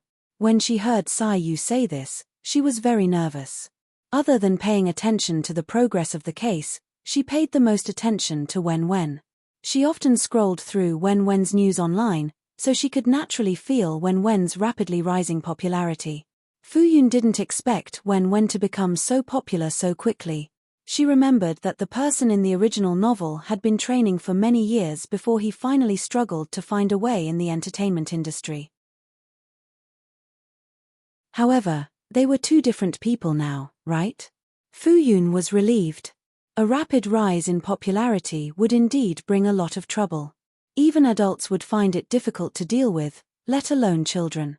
During the summer vacation, many adults would definitely bring their children to watch movies. The children from the same school would definitely recognize them. On the first day of the movie's release, she had already received many warm greetings from parents. Children didn't know the severity of the situation. If they accidentally hurt when they wanted to see Wen, whether it was hurting Wen or other children, it wouldn't be a small matter. Fu Yun had thought about the consequences of when going to film, but she didn't expect this day to come so quickly. Would he still have a carefree and happy childhood in the future? Wen hugged Fu Yun's arm and said coquettishly, "Mom, I want to be with you." Wen didn't say that he didn't want to go to school. He actually thought that school was quite interesting. Although the children were a little childish, they were still obedient. He was quite happy. However, if it didn't affect his studies, he was more than willing to stay with his mother every day. He was still a child now, so it wasn't strange for him to stick to his mother. When he grew up in the future, he wouldn't be able to stick to his mother so unscrupulously. Fu Yun wavered again. When she lowered her head, she saw Wen Wen's sparkling big eyes. When she raised her head, she saw Sai Yu's expectant eyes. Sai Yu said, "It's really fun. The scenery is very beautiful. If you really mind, I'll discuss it with them. If you're not ready, you don't have to meet them. They'll avoid you." Fu Yun looked embarrassed and waved her hands. How could she let the elders avoid her? "Why don't you bring Wen Wen along?" "I won't go." Fu Yun trusted Sai Yu and believed that he wouldn't snatch her son away from her. Therefore, it was good for him to bring Wen Wen to meet other relatives. Her relatives here could be ignored. It would be good to have more relatives on Sai Yu's side. When Wen Wen heard that they were going to separate, he immediately said, no. He didn't want to leave his mother to play alone. Was that considered playing? It wasn't. Fu Yun hesitated, but she thought about it again. Would Sai Yu's relatives treat Wen Wen badly? After all, he didn't have a proper status. When she thought about how Wen Wen might be wronged in a place where she couldn't see, she couldn't bear to leave him. Sai Yu said, "Ruoruo, if you really don't like it, we'll go somewhere else." Sai Yu sighed. He was still too impatient. Fu Yun heaved a sigh of relief and nodded. Without further ado, Sai Yu immediately arranged the itinerary and booked a flight for tomorrow afternoon. He would take a private jet and head over directly. When Fu Yun heard that they were in such a hurry, she hurriedly went to pack her luggage. Sai Yu said, "You don't have to pack anything. I'll get someone to prepare everything." Only then did Fu Yun Ruo give up. Wen Wen was instantly overjoyed. He didn't have to go to kindergarten.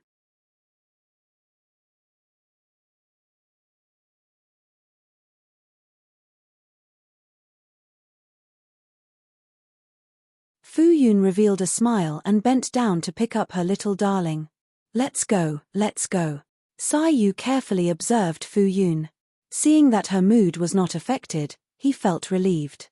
Wen Wen put one hand around Fu Yun's neck and waved her hand in high spirits. "Let's go." The group of people left in the limousine. When they arrived at the airport, they took a private plane and took off. Fu Yun felt that it was quite strange for her to take a private plane for the first time. This private plane was not the kind that could only seat 2 or 3 people on television. The interior was very spacious and had a low-key luxurious feeling. There was a room for resting. There was a fixed bed and a sofa outside. It looked very comfortable and the feeling of sitting down was amazing. There were also a lot of drinks and pastries. The plane flew steadily and there was not much noise. If they did not see the clouds outside, they would not have thought that they were high up in the sky. Other than the 3 of them and the pilot, there were many bodyguards. However, they were all in the private room at the back and would not come forward without orders. Fu Yun sat for a while and asked Wen Wen, who was in high spirits, "Do you want to go to sleep?" Sai Yu had already told them that it would take about 5 hours to reach their destination. It would be boring to just sit there for such a long time. Wen Wen shook her head. "I'm not sleeping." Sai Yu found a deck of poker cards from somewhere. "Let's play Fight the Landlord." If Fu Yun was interested, it would be better than just sitting there and eating. However, Fight the Landlord required 3 people. Wen Wen was so young. Could she do it? Fu Yun looked over and saw Wen Wen's eager face. He quickly responded, "Let's play. Watch him kill everyone." Yes, watch him kill everyone with his mother. He is very good at Fight the Landlord. Haha. Fu Yun was doubtful. "Do you know how to play?" She did not remember teaching Wen Wen how to play Fight the Landlord. "I know how to play." Wen Wen answered loudly. "Who taught you?" "Wen Wen?" ? He rolled his eyes and apologized in his heart.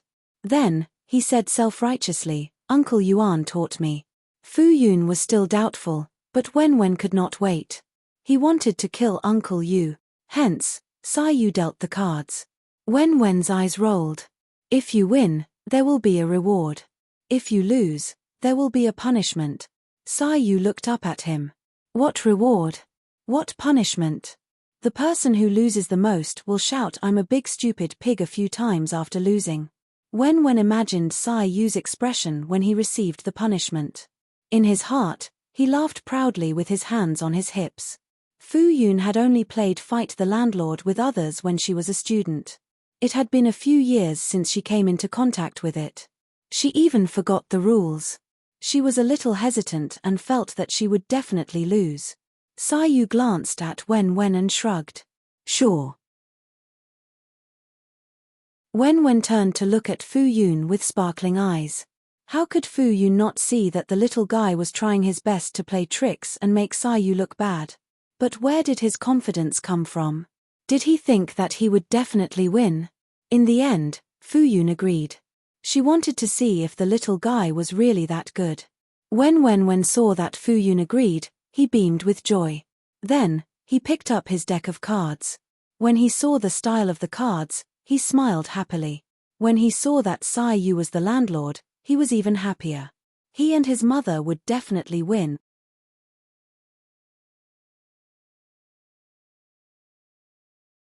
Chapter 122. Sai Yu had basically lost all the previous rounds. Even Fu Yun had won a few rounds after she got the hang of the game. Wen's cheeks were red from laughing. He could already foresee the scene that was about to unfold. However, very soon, Wen's smile gradually faded, because he kept losing and never won a single round. Fu Yun looked at Wen sympathetically. She was either won by Wen or by Sai Yu, so she won the most rounds. Wen could no longer turn the tables against Sai Yu. In the end, the outcome was decided. Wen lost 15 rounds. They decided on the number of rounds they played. Wen lost half of the rounds. Wen was speechless. He couldn't believe it. What happened to never losing a round of Fight the Landlord? Sai Yu smiled and said regretfully, "You lost." Wen's head drooped. He actually lost. When he thought about having to shout "I'm a stupid pig" 15 times, Wen's tears almost fell. Sai Yu covered his mouth with his cards and said pretentiously, "If you don't want to be punished, then the loser should give a reward to the winner." Wen looked up. "What reward? We have to decide for ourselves." Sai Yu looked at Fu Yun. Fu Yun couldn't think of a reward for a child, so she said, "Why don't you say it first?" Sai Yu tilted his head and said, "So you have to call me daddy 15 times? Wen was speechless. He puffed up his chubby face and said, "You have to be honest. You have to accept your loss." Then he shouted "I'm a stupid pig" 15 times in one go. After Wen shouted, he covered his face and praised himself for being quick-witted. Fortunately, he had fulfilled his promise in time. There were only 3 of them here. Anyway, it wasn't the first time he had embarrassed himself in front of them. Otherwise, he would have to shout that in front of others. "Sai Yu. Stupid brat." Fu Yun smiled, but she also felt strange. Wen had clearly accepted Sai Yu as her father, so why was she unwilling to call him? Fu Yun looked at the time. There was still more than an hour left. She definitely could not continue playing cards to kill time, so she asked Wen, "Do you want to take a nap?" It was already past lunch break. Wen, who had been in high spirits, suddenly felt sleepy when she heard the word sleep. She couldn't help but yawn. Seeing this, Fu Yun brought Wen to her room to rest. Fu Yun held Wen in her arms and patted his back rhythmically. Wen felt drowsy. Fu Yun Ruo suddenly asked, "Why doesn't the baby call me daddy?" Wen's eyelids, which were about to close, suddenly opened. He twisted his small body and clasped Fu Yun Ruo's collar with his fingers. Fu Yun Ruo waited patiently for a long time before she squeezed out a sentence. "I can't say it. It wasn't that he didn't accept Sai Yu, but he realized that compared to the grudge in his heart, he was more afraid of losing him. It wasn't easy for him to have both parents in this life. How could he not cherish it? He acknowledged Sai Yu, but every time he wanted to say those 2 words, he couldn't say them. Wen was in low spirits. Fu Yun Ruo hurriedly comforted him. "It's okay. Don't force yourself. Wait until you can say it." Then she hurriedly coaxed Wen to sleep. Wen was unhappy. He closed his eyes and rolled his eyes. In the end, he quickly fell asleep under Fu Yunruo's gentle comforting. Fu Yunruo looked at Wen, who was sleeping innocently, and lowered her head to kiss his forehead. She also closed her eyes and fell asleep. Wen was woken up by Fu Yunruo. When he woke up, he was very unwilling to open his eyes and acted coquettishly. Fu Yunruo woke up naturally. She accompanied Wen to lie down for a while and woke up a little. Then, Sayu knocked on the door. The plane was about to land. Fu Yunruo wanted to wake Wen up. Perhaps it was because the child had slept late last night and didn't take an afternoon nap, so he didn't get enough sleep now. Mummy, I'm sleepy. Wen's little legs and hands waved in the air for a while before he turned over and fell asleep again. Fu Yunruo hesitated for a moment and couldn't bear to wake him up. After the plane landed, Sayu Ruo came in and carried Wen, who had not been woken up, out with one hand. Then, they got off the plane. It was evening at this time.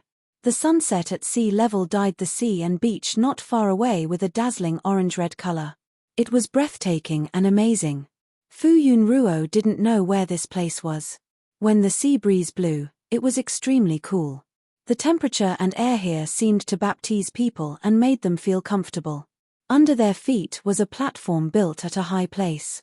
It was specially built for landing and taking off private planes. The place was very big, and there were 3 private planes parked as far as the eye could see. It would take a long time for them to walk out of the airport with just their 2 legs. However, Fu Yunruo noticed that there was a limousine parked not far away from them. There were also many handsome young men wearing sunglasses and white uniforms. The moment Fu Yunruo and the others got off the car, the young men went forward respectfully. "Sir." Then, they greeted Fu Yunruo in unison. Fu Yunruo looked at the tall young men. She looked very calm on the surface and nodded with a smile. However, she was panicking inside. What was going on? What kind of family background did Sayu have? Why were there so many bodyguards just to pick them up? Then, the limousine slowly drove in front of them. The young men opened the door and invited them to get in. The limousine was very tall and spacious. After Fu Yunruo got in, she first looked at Wen. He might have just been woken up. He was lying on Sayu's shoulder and rubbing his eyes with his chubby hands. He opened his eyes slightly and after seeing Fu Yunruo, he closed his eyes in relief. Fu Yunruo couldn't help but ask, "Is this your home? Could it be that they were tricked into coming here?" Sayu said, "No, this is my private island. I come here for a vacation when I'm free." This was his private territory. Other than his family, no one could come here without his permission. Fu Yunruo. She finally realized how powerful this man's background was. This was a man who owned a private island. The terrain of the island was cone-shaped. The most central area was also the highest geographical position. After driving for more than 10 minutes, they saw a European-style castle embedded in the mountains and green forests. The owner's residence was the largest castle in the middle. Fu Yunruo thought that she was experienced and knowledgeable. However, at this moment, she felt like she was a country bumpkin who had just entered the city. Everything she saw was strange and amazing. Sayu placed Wen in a room and let him continue sleeping on the bed. This room was obviously specially tidied up. It was very big and was divided into several rooms. It was filled with a childish atmosphere. Fu Yunruo took a few glances at it. The cloakroom was filled with children's clothes for Wen's current figure. There were casual and formal clothes for all 4 seasons. Fu Yunruo felt that it was too exaggerated. When it was autumn and winter, Wen should grow a little taller. Even if he didn't grow taller, his small body would become rounder. These clothes wouldn't fit him well. There was also a bathroom. There was a very big bathtub. Fu Yunruo could even swim in it. If no one was watching, she definitely wouldn't dare to let Wen go into the water alone. Other than these, there was also a leisure game room for Wen to play. Fu Yunruo wanted to wake Wen up. Children slept too much in the afternoon and wouldn't be able to sleep at night. However, she was stopped by Yu. It was fine to sleep a little more occasionally. Anyway, children slept a lot. Sleeping more was good for their health. Yu said, "Your room is just next door. Do you want to take a look?" Fuyun Ruo thought for a while and nodded. Although it was next door, it was still a distance away. Fuyun Ruo went in to take a look. Her 2 suitcases were placed quietly at the conspicuous side of the room. Yu asked, "Do you want to rest for a while?" Once one took a vehicle for a long time, their body would feel tired even if they didn't do anything, whether they were lying down or sitting. Fuyun Ruo felt that she needed to tidy up and familiarize herself with the environment. Yu Ruo left first. Fuyun Ruo walked around the room. There was also a special cloakroom and a bathroom for bathing. The cloakroom was even bigger than Wen's room. There were clothes, shoes, bags, all kinds of high-end custom-made brands. She casually opened a drawer and there were actually jewelry inside. Fuyun Ruo was stunned. Perhaps this kind of cloakroom was the dream of all girls. Although Fuyun Ruo wasn't a materialistic person, when she saw this, her mood became very good. Even if she didn't accept it, it was good to look at it. After looking at it, Fuyun Ruo was a little nervous. Previously, she only wanted when to have more family members who doted on her. Now that she saw that Yu's family background was so good that it was beyond her imagination. It was just like those super aristocratic families that were written in novels. Oh, she forgot again. This was a novel world. Such an aristocratic family was very particular about matching families, right? Would when not be accepted?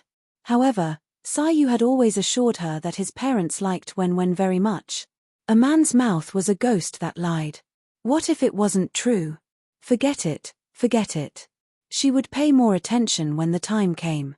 If when was really wronged, then she wouldn't come. Anyway, she would take care of the child. On the other side, Yu also encountered a neither big nor small problem. As soon as he came out, a housekeeper came to report that his parents had arrived before him. Although Yu now had full control of the family, his father was the previous head of the family. If he really wanted to hide something from him, he could hide it for a few hours. Furthermore, he wouldn't monitor his parents. If it wasn't necessary, he wouldn't investigate their whereabouts either. In the end, they actually acted first and came over without asking. Yu's parents considered that their daughter-in-law and grandson weren't prepared, so they didn't stay here. Instead, they stayed in another castle.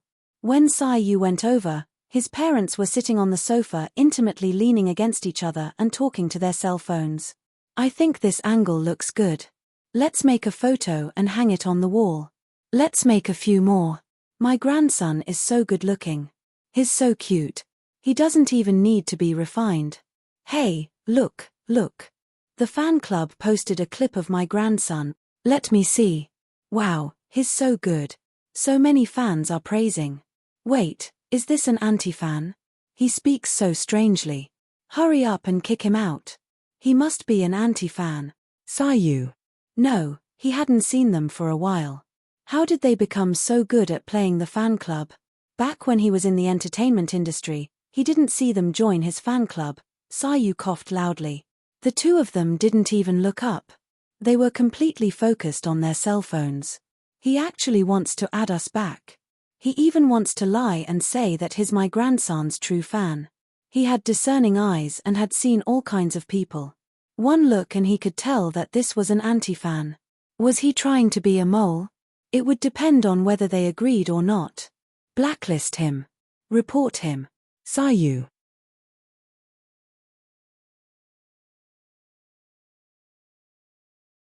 Chapter 123. Father, Mother. Yu raised his voice slightly and called out. Zheng, who was Yu's father, looked up and glanced at him. "You're not deaf. You don't have to be so loud." "That's right." Xie Zhiyun looked at him unhappily. He was disturbing them from watching Sun Sunday. Yu was speechless. His voice was actually not very loud. Yu sat down on the sofa. "Why are you here?" Xie Zhiyun sighed. "We can't help it. Our son is so useless that he can't even marry a daughter-in-law. Our hearts are filled with longing. Sai Yu was speechless. Aren't you just adding to the trouble? Sai Zheng said unhappily, we know what we're doing. Why are you worrying? Who asked your son to be blinded by your good looks? Xie Zhiyun patted Sai Zheng's hand and gestured for him not to be angry. Then she looked at Sai Yu.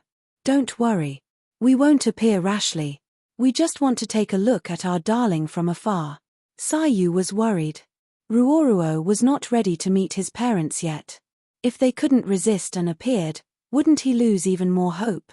Sai Yu thought about the gossip he had heard about the rich and powerful. He looked at the two of them and said, are you trying to test me? Xie Zhiyun immediately pulled a long face. What do you think we are? Do we look like people who care about status? Sai Zheng frowned and said, we are very satisfied with Ruoruo. You're the one who is useless. You don't even have a status. If word gets out, you'll embarrass your father.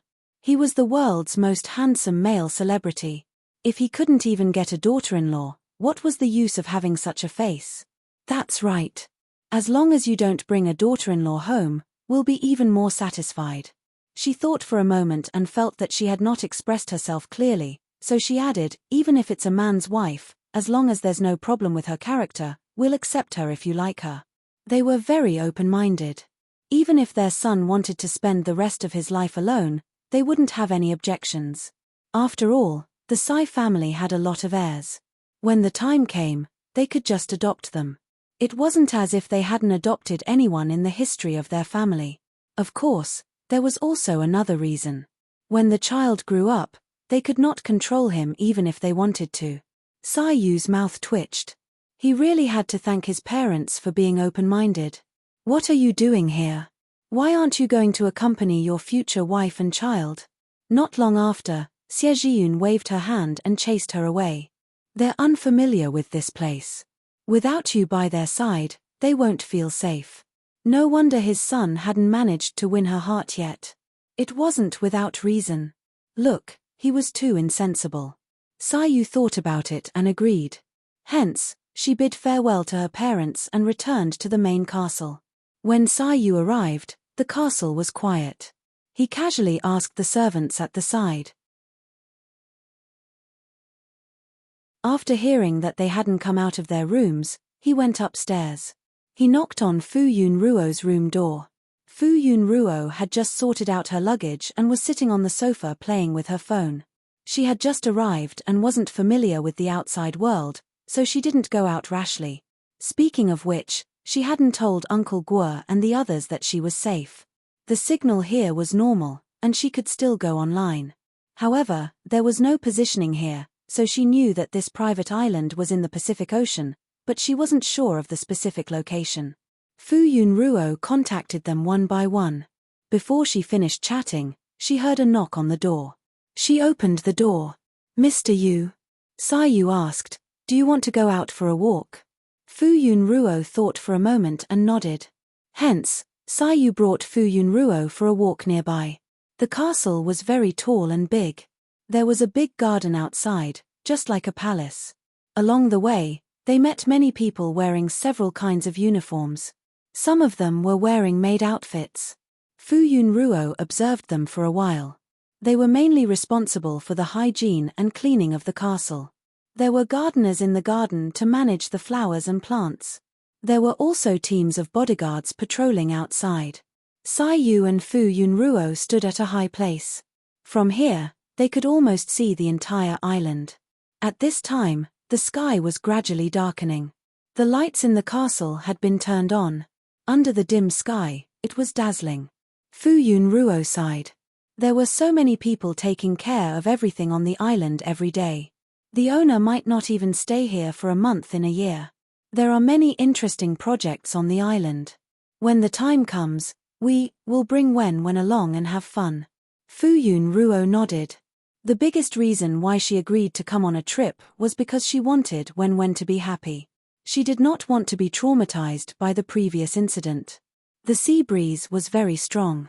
After a while, Fu Yunruo felt that it was too cool. Sai Yu immediately shielded Fu Yunruo from the wind and said, let's go back. Okay. They did not walk far, but the place was big and there was still a distance. In the end, they took a car back to the castle. As soon as they walked into the house, they heard a lot of movement in front. "Young master, run slowly. Don't fall. Young master, Fu Yunruo looked up and saw Wen running in front. Behind him was a group of young maids. His short legs ran very fast. A group of people followed behind him and did not dare to stop him. They only chased after him, afraid that he would accidentally fall. When saw Fu Yunruo, his eyes lit up. He changed his direction and ran towards Fu Yunruo. "Mother, where did you go?" Wen woke up in an unfamiliar place. He was originally sleepy because he had slept for a long time. However, when he saw his surroundings, he instantly woke up. Before he could do anything, 2 rows of maids came in one after another. They were all smiles and wanted to help him get up. When? He was shocked. He slipped off the bed, passed through the crowd, and quickly ran out. When came out of the room and saw the unfamiliar corridor, he almost thought that he had transmigrated. The maids behind him had already chased after him. Wen was so shocked that his short legs ran very fast. Oh my God! What was going on? After running for a while, Wen saw Fu Yunruo walking towards him. He immediately felt relieved. He did not transmigrate to a strange world. Fu Yunruo said apologetically, "Mother went out for a walk." When the maids saw Sai Yu and the rest, they all stopped and stood a distance away. "Teacher." Wen hugged Fu Yunruo and turned his head to look at them. Sai Yu glanced at the maids and waved his hand to dismiss them. "Yes." The maids looked at Wen Ruo and reluctantly left. Wen immediately patted his small chest exaggeratedly and looked relieved. "Mother, where is this? I was wondering where I was when I woke up." The moment they woke up, they were in a different place. It was as if they were in a different world. "We are in the castle on the island where we are on vacation. This is your Uncle Yu's home." Fu Yunruo was also shocked when she saw it. She felt that it was not the same as her world. Sai Yu said, "Dinner is ready." It was already so late. Fu Yunruo also felt hungry, so she nodded. Then, Sai Yu brought them to the dining room. The dining room was a little big and the tables and chairs were made of expensive materials. Everything else was fine. The dinner was the Chinese dishes they were familiar with, but the taste was much better. Because they were not used to being served, after the dishes were served, the housekeeper left with the others. Fu Yunruo and Wen were more at ease. Their appetites were good and they ate until they were full. He looked up from the empty children's bowl and said, "Mother, I'm done eating. Are you full?" Wen Ruo rubbed her round belly and said, "I'm full." Wen Ruo sat on the special children's chair. Her short legs were hanging in the air and swinging around. He looked around the spacious dining room. Although he did not walk through the entire castle, just from the interior of the building, it was similar to the castle in the Vampire Count on TV.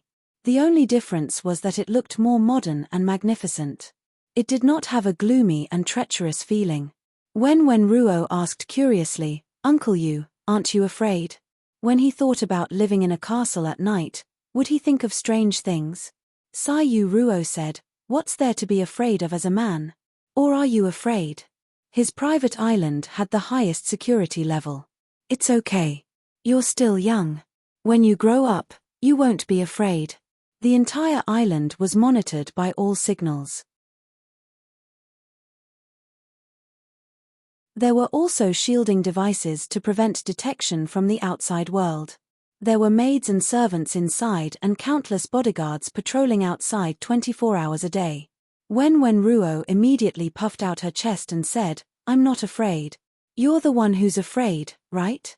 There were people everywhere. How could he be afraid? Fu Yunruo looked at the big and small arguing and held back her laughter.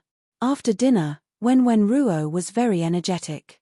Then, they began their exploration of the castle. Every time Wen Ruo walked for a while, he would encounter many maids and servants. Most of them were foreigners or mixed-race people, but they spoke Mandarin very fluently. At first, Wen Ruo would be frightened. When he was at his richest, He had never hired a nanny, let alone such a scene. However, he quickly got used to it. When Saiyu Ruo saw this scene, she only raised her eyebrows. In the past, when their family came here, these servants would all perform their duties.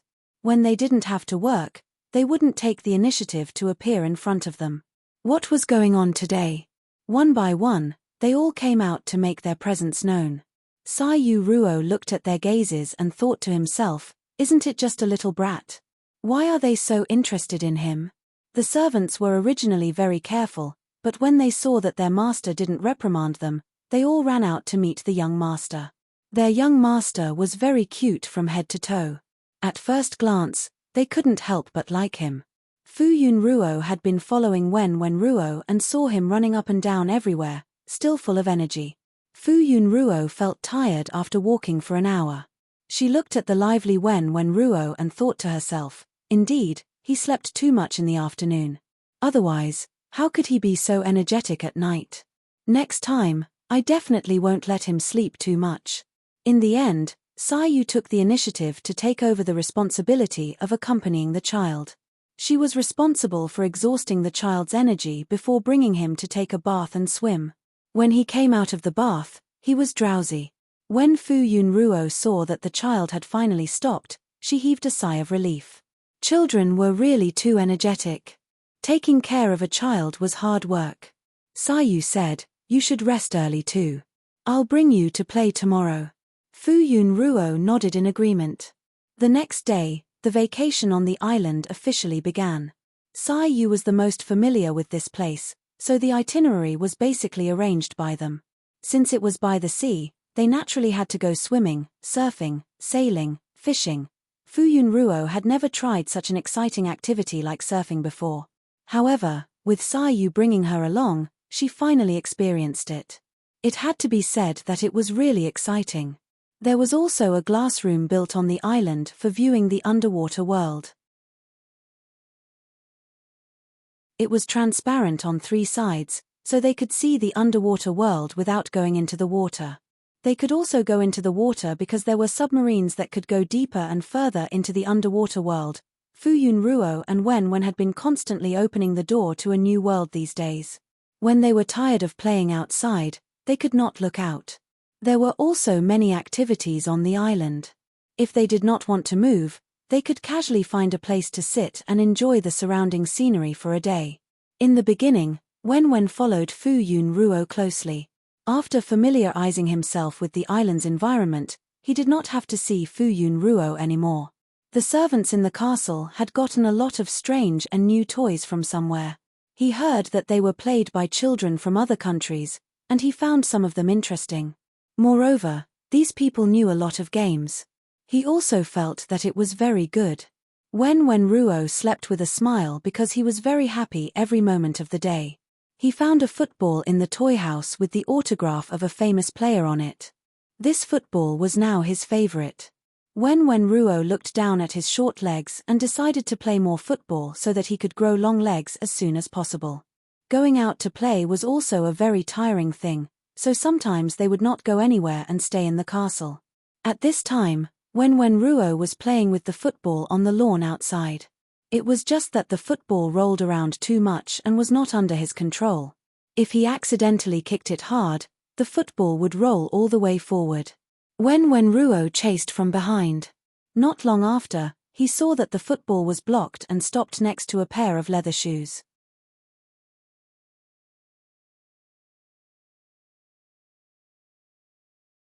Chapter 124.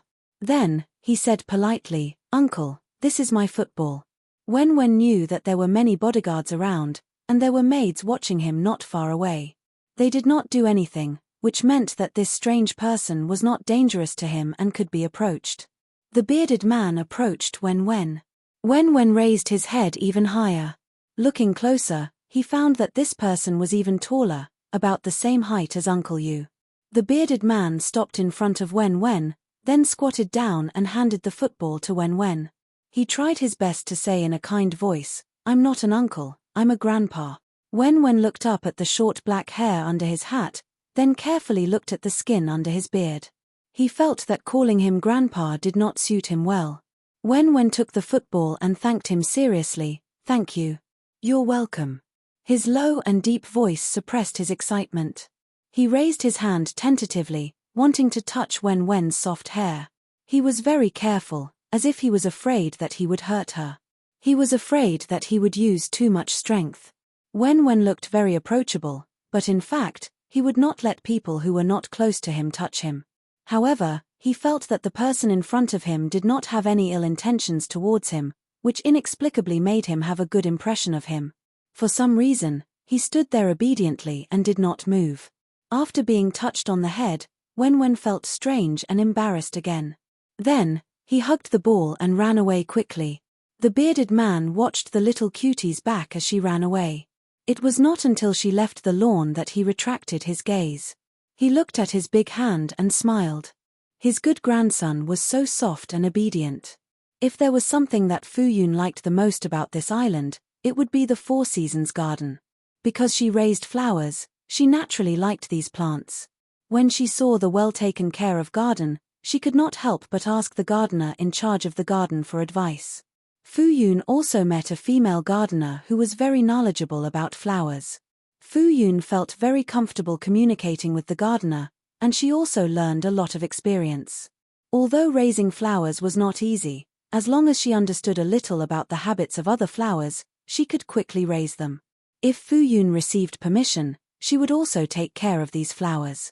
Fuyun really wanted to take some photos and share them with flower lovers, but because of the trending topic, she did not post anything for a few days and even took a break from her live broadcast. However, this did not affect her mood to record this beautiful scene, even if it was for her own enjoyment in the future. Fuyun did not take a panoramic view. Instead, she zoomed in and took a picture of a flower or a bouquet of flowers. "Your photos are really beautiful. You can even compare to a professional photographer." When the female gardener saw the result of Fuyun Ruo's shooting, she did not hide her amazement. This shot had frozen a flower in its most beautiful state for eternity. "Beautiful Aunt Yun, you flatter me. I just learned some photography skills online." Back then, she had wanted to take photos and videos of Wen. Later, she had taken photos of orchids and edited videos. Perhaps it was because she had some talent that she was unexpectedly likable. After Aunt Yun finished looking at the photo, she praised Fuyun with a smile. "What a good girl. Not only does she raise flowers well, she also knows how to take photos." "That's great." No, Fuyun Ruo was really embarrassed. Aunt Yun was the first person to praise her in front of her all the time. Although her fans often praised her, most of them were online, so her feelings were not that deep. Now that she was being praised so straightforwardly, it made her blush. "That son of mine, to be honest with you, really dies. Even his father is not like this." Aunt Yun sighed. Fuyun Ruo exclaimed, "What a coincidence, my son is like this too. That son of mine is not bad looking, but he can't do anything." Aunt Yun complained, "He likes a girl, but he can't get her even after chasing her for a long time. Aunt Yun is so good, your son must also be an outstanding young talent. With sincerity, he will definitely get what he wants." Aunt Yun smiled even more happily. "Thank you for your auspicious words. I just hope that he can settle down, and we can live a happy life with our grandchildren as soon as possible. It will definitely be very soon." Fuyun Ruo had just finished speaking when she suddenly thought of something and asked curiously, "Aunt Yun, how old is your son?" "My son is already in his 30s. He's much older than you." Fuyun Ruo was stunned. "You look so young. I thought your child was at most in junior high school." She was still wondering why she got married and had children so early. Aunt Yun was overjoyed. "I'm almost 60. Fuyun Ruo exclaimed, "You look at most 40 years old." Fuyun Ruo felt that it would be great if she could be in this state when she was 60 years old. She must ask Aunt Yun for her beauty tips. Fuyun Ruo did not put on makeup often, but it did not mean that she did not like to be beautiful. The two of them were chatting happily when Wen ran in from outside. "Mom." Aunt Yun's eyes lit up when she saw Wen. Fuyun Ruo saw that Wen's cheeks were red and sweaty from running, so she took out a tissue and wiped his sweat. "Is it fun?" Wen nodded. Aunt Yun walked over. This is Wen, right? What a cute child. Wen looked over curiously. Fu Yun Ruo introduced. This is my son, Wen. Then, she asked Wen to address him. This is, Fu Yun Ruo paused for a moment. If she called her aunt, then wouldn't Wen have to call her grandma? But why did she look so young? It felt weird to call her 2 generations older. Aunt Yun smiled and said, just call me grandma. There was a hint of anticipation in her eyes. Wen could not help but look at her a few more times. Just now, there was a strange uncle who wanted him to call him grandpa, and now there was a strange aunt who wanted him to call her grandma. Wen thought to himself, could it be that these were Uncle Yu's parents, which meant that they were his biological grandparents? The bearded man just now had his face covered, so he could not tell. The person in front of him did not look much like Uncle Yu. Fu Yun Ruo saw that Aunt Yun had taken the initiative to address her, so she asked Wen to call her grandma.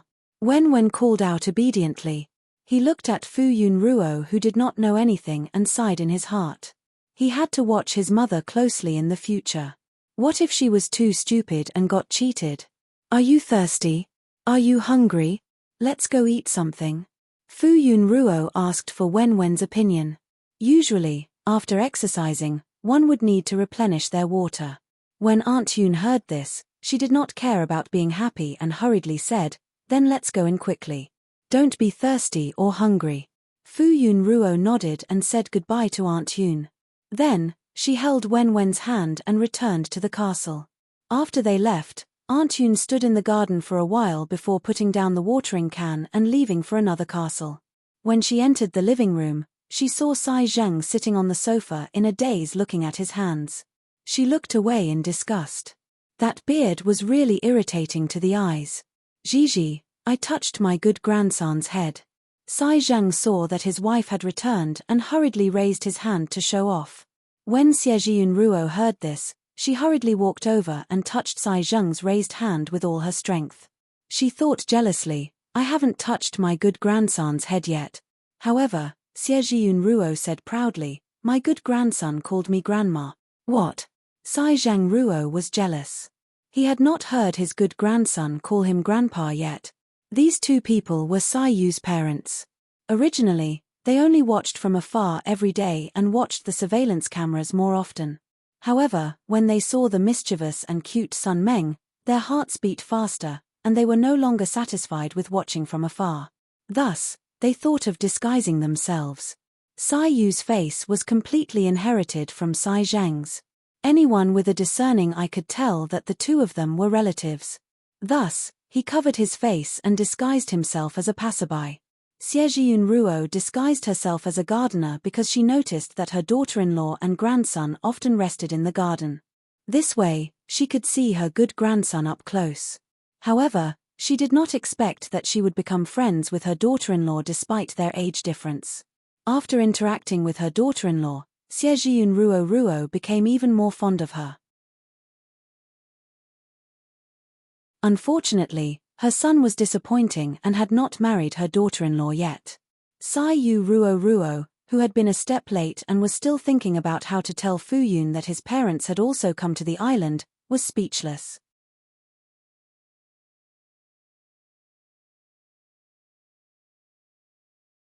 Chapter 125. When Sai Yu heard the news, he walked into the house and saw his parents arguing. He rubbed his forehead helplessly. Was Wen really that attractive to them? How could they disregard their image and try all sorts of ways to get close to her? He didn't know that his parents had such a side to them. When Xie saw Sai Yu, she looked away in disdain. Sai Yu called out, but before he could say anything, Xie suddenly said, "Son, come here." Sai Yu walked over and sat down. Xie said meaningfully, "With the way you're going after her, I don't think you'll have any results even after 2 to 3 years." Sai Yu raised his eyebrows and sat up straight. It's easy for your relationship to warm up when you go out to play, but with a child around, she won't pay full attention to you, right? I'll be positive. Yes, and at most, I'll let her feel that it's good for her child to have a father. What else can you do? You're not someone who will suffer for the sake of your child, and neither is Ruoruo. His parents were one of the people who understood him the best.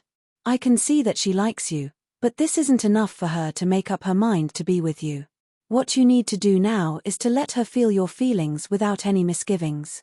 If you don't express it clearly, Ruoruo will inevitably think that you want to be with her for the sake of the child. If you two don't have feelings for each other, this kind of marriage won't last long. Girls always have longing for marriage and love. When Xie Zhiyun finished speaking, she couldn't help but pat Sai Yu. This child had lived so long in vain.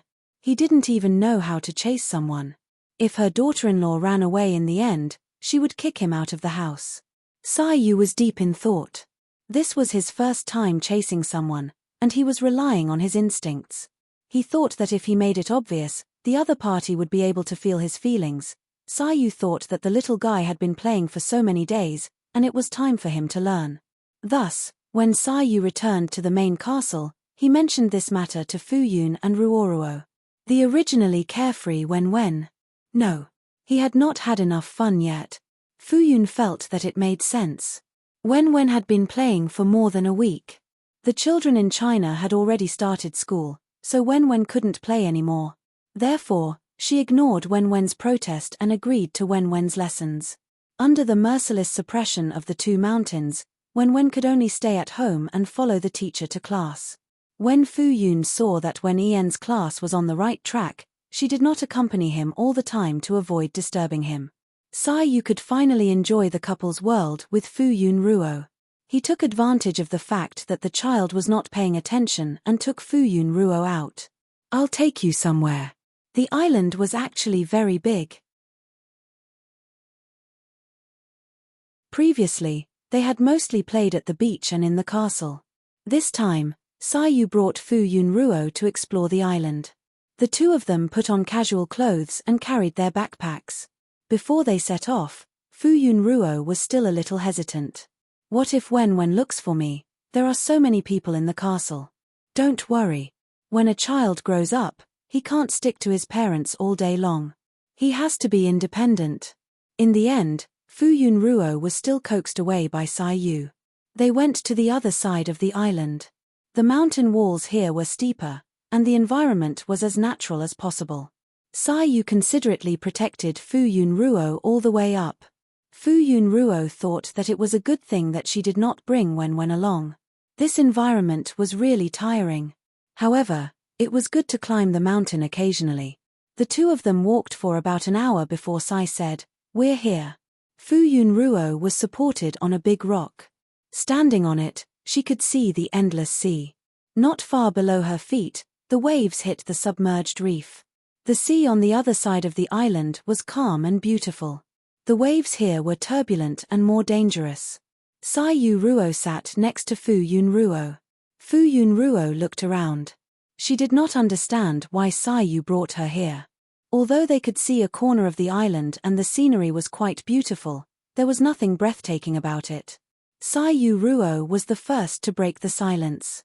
Ruo. Yes. Let me introduce myself." Sai Yu Ruo said seriously. Fu Yun Ruo was confused. They had known each other for so long. Why did he have to introduce himself? "It's not just about knowing each other. It's about knowing me completely. I'm the current head of the Sai family. You might not have an impression of the Sai family. It's actually the Jinsha Financial Group." Fu Yun Ruo heard this and immediately had an impression of it. The top aristocratic families all knew of the existence of this financial group. However, the financial group was very low-key and did not appear in front of others. The history of this financial group could be traced back to the East Jin dynasty. It was rumored that a group of people left to escape the chaos of war. It was said that they were the bloodline of the royal Sima family. Among this group of people, some went overseas and slowly accumulated wealth and status. Until now, no one knew how much wealth they had because they had never appeared in front of others. There were many legends about them. For example, they were the descendants of the royal family. Although they were of Chinese descent, they were the only people who had multiple nationalities. It was said that they actually controlled several small countries and had armies in their hands. It was said that the descendants of this family were involved in various industries in various countries and had a certain status. There was no such setting in the novel. It seemed that the world had automatically filled in the gaps in order to allow Saiyu's bug to exist. Fuyun Ruo thought that only such a powerful existence could resist the protagonist's halo, right? The original owner of the body had only heard of such people. Even the aristocratic families were divided into different circles. Such people were obviously not people that ordinary people could come into contact with. This time, Saiyu talked about his family background.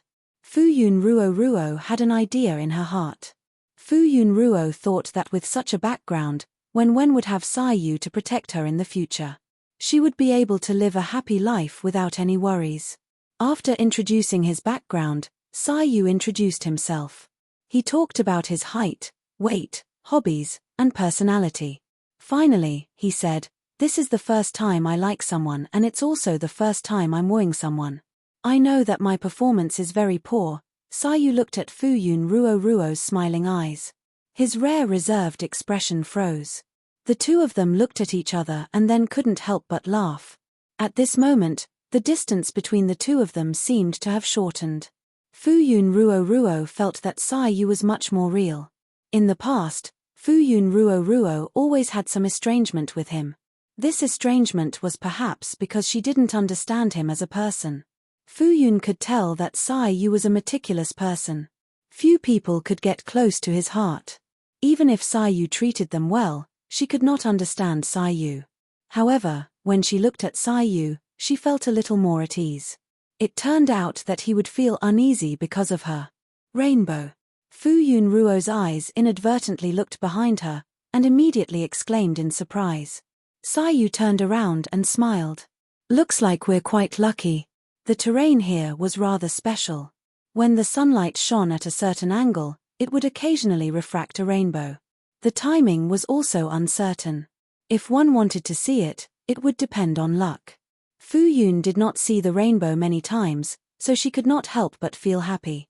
However, the rainbow didn't hang there for long. In less than 5 minutes, it disappeared. Fuyun enjoyed her eyes to the fullest. "Do you like it?" "I like it." Fuyun nodded. "There's something I need to confess to you," Saiyu suddenly said. Fuyun Ruo, ? "My parents came here without my permission." Fuyun Ruo widened her eyes in shock. "Then, they didn't want to disturb us. They just wanted to take a peek." But Saiyu Ruo looked at Fuyun Ruo meaningfully. Fuyun Ruo had a bad premonition. But what? Looking at Saiyu Ruo's expression, it meant that she had already come into contact with them without knowing. Fuyun Ruo immediately thought about the people she had come into contact with here. Other than the servants in the castle and the gardener in the garden, she did not come into contact with many people. Fuyun Ruo quickly filtered through the list and quickly thought of someone. Fuyun Ruo asked tentatively, "Aunt Yun?" Saiyu Ruo nodded. Fuyun Ruo looked at him blankly for a while, then covered her face. She did not do anything embarrassing, right? She had a good impression of Aunt Yun, but she did not expect. Saiyu Ruo smiled and said, "She didn't approach you on purpose. First, she likes to play with flowers and plants like you. She just wanted to see when." Fuyun Ruo covered her face and said sullenly, "I know. She was the one who took the initiative to approach her. Why didn't she think of it?" Now that she thought about it, Aunt Yun was obviously not an ordinary gardener. How could a gardener have such a good temperament, be so beautiful, and take such good care of herself? "Mother likes you very much. She even told me that if I couldn't make you agree to marry into the Sai family, she would kick me out of the house." Saiyu Ruo looked pitiful and aggrieved. "Whether I can marry into the family or not depends on your decision." Fuyun Ruo's face turned red. "Don't talk nonsense."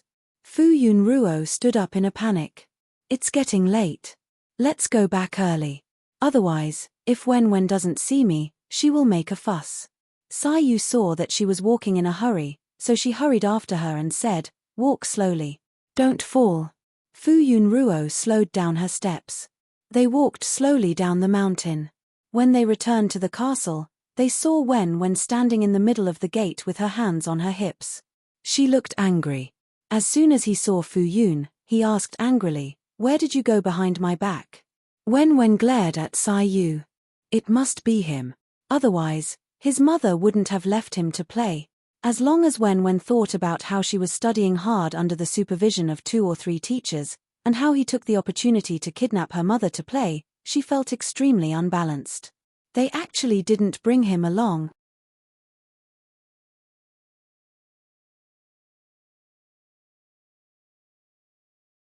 Chapter 126. Fu Yun Ruo and Sai Yu looked at each other and smiled. Sai Yu went forward, picked up Wen and placed him on his shoulder. Then, he calmly changed the topic. "How's the teachers teaching? Are you used to it?" This time, the teachers were not from their country, but from another group of teachers. Wen snorted. He was so smart, how could he not be used to it? "Grandpa Chef made your favorite braised pork trotters. Eat more to nourish your body." Wen said unhappily, "Do you think I'm a 3-year-old child? Trying to use food to distract him? So that he would forget about not bringing him along when they went out to play? Of course not. You're already a 4-year-old child." Wen emphasized, "You're 4 years and 7 months old." Okay, Fu Yun Ruo saw that they were talking about age, and Wen was sitting on Sai Yu's shoulder. She was a little nervous. "Is your arm okay?" It had only been a while, and he could not exert any strength. Wen was not light. Wen obviously knew that his arm had not fully recovered, so he did not dare to move. "Put me down." Wen kept looking at Fu Yun Ruo. Sai Yu said nonchalantly, "It's okay.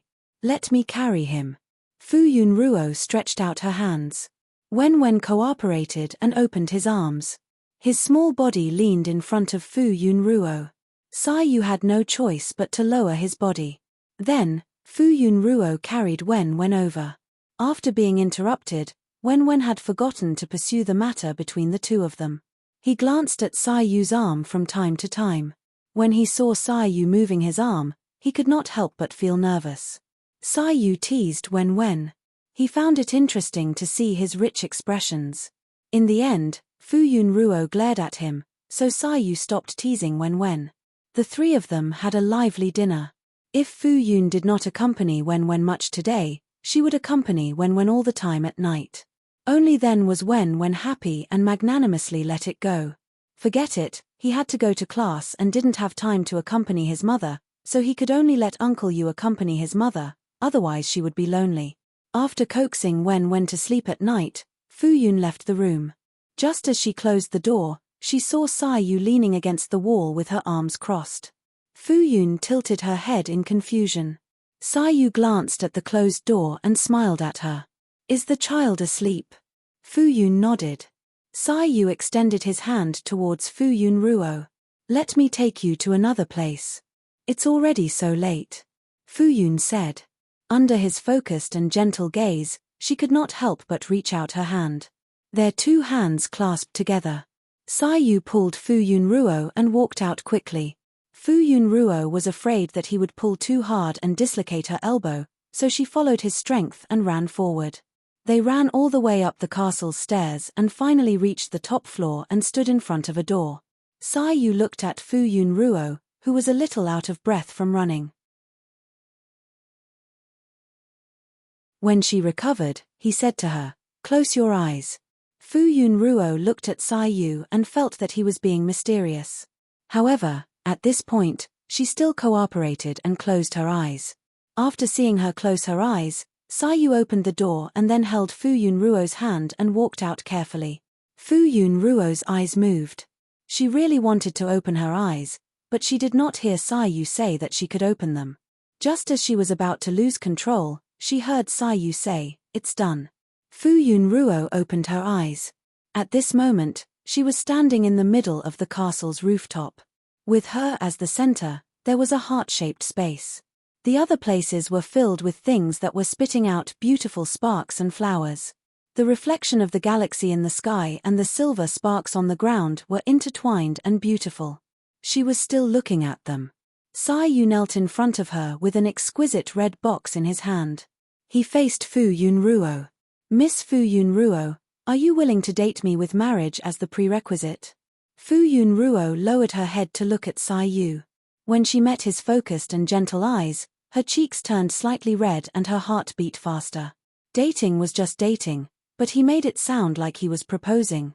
Fu Yunruo took a look and saw that there was a ring in the box. Who gives a ring when asking for a date? Sai Yu smiled and then picked up the ring. The necklace of the same color under the box glowed faintly.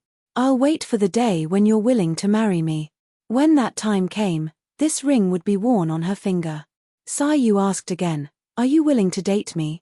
His voice was low and gentle. Fu Yunruo's cheeks turned slightly red. It would be a lie to say that she was not moved.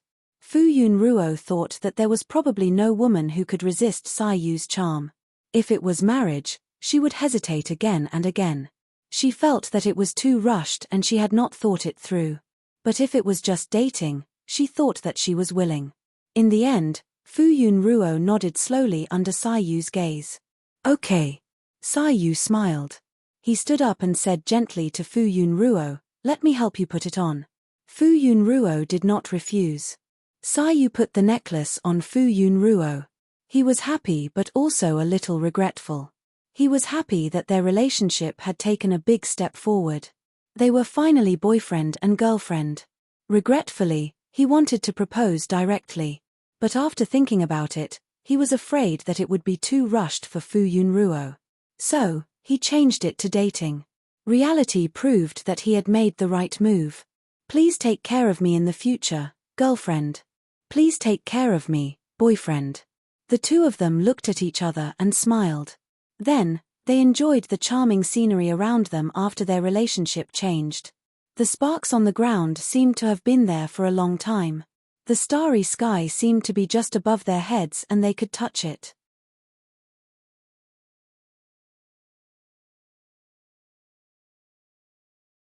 Xie Yunruo still held Fu Yunruo's hand and did not let go. I liked you at first sight. It seems like we are really fated. You can't distance yourself from me just because I'm Sai Yu's mother. Before she knew Xie Yun's identity, Fu Yunruo and she felt like old friends at first sight. After meeting 2 or 3 times, they treated each other as friends despite their age difference. Fu Yunruo did not know whether to laugh or cry. No. After exchanging greetings, Fu Yunruo brought Wen, who was standing beside her, out. This is Wen. Sai Zheng and Xie Yunruo immediately looked over. Wen Ruo was not afraid at all. She shouted in a clear voice, Grandpa, Grandma, yes. Xie Yunruo immediately smiled.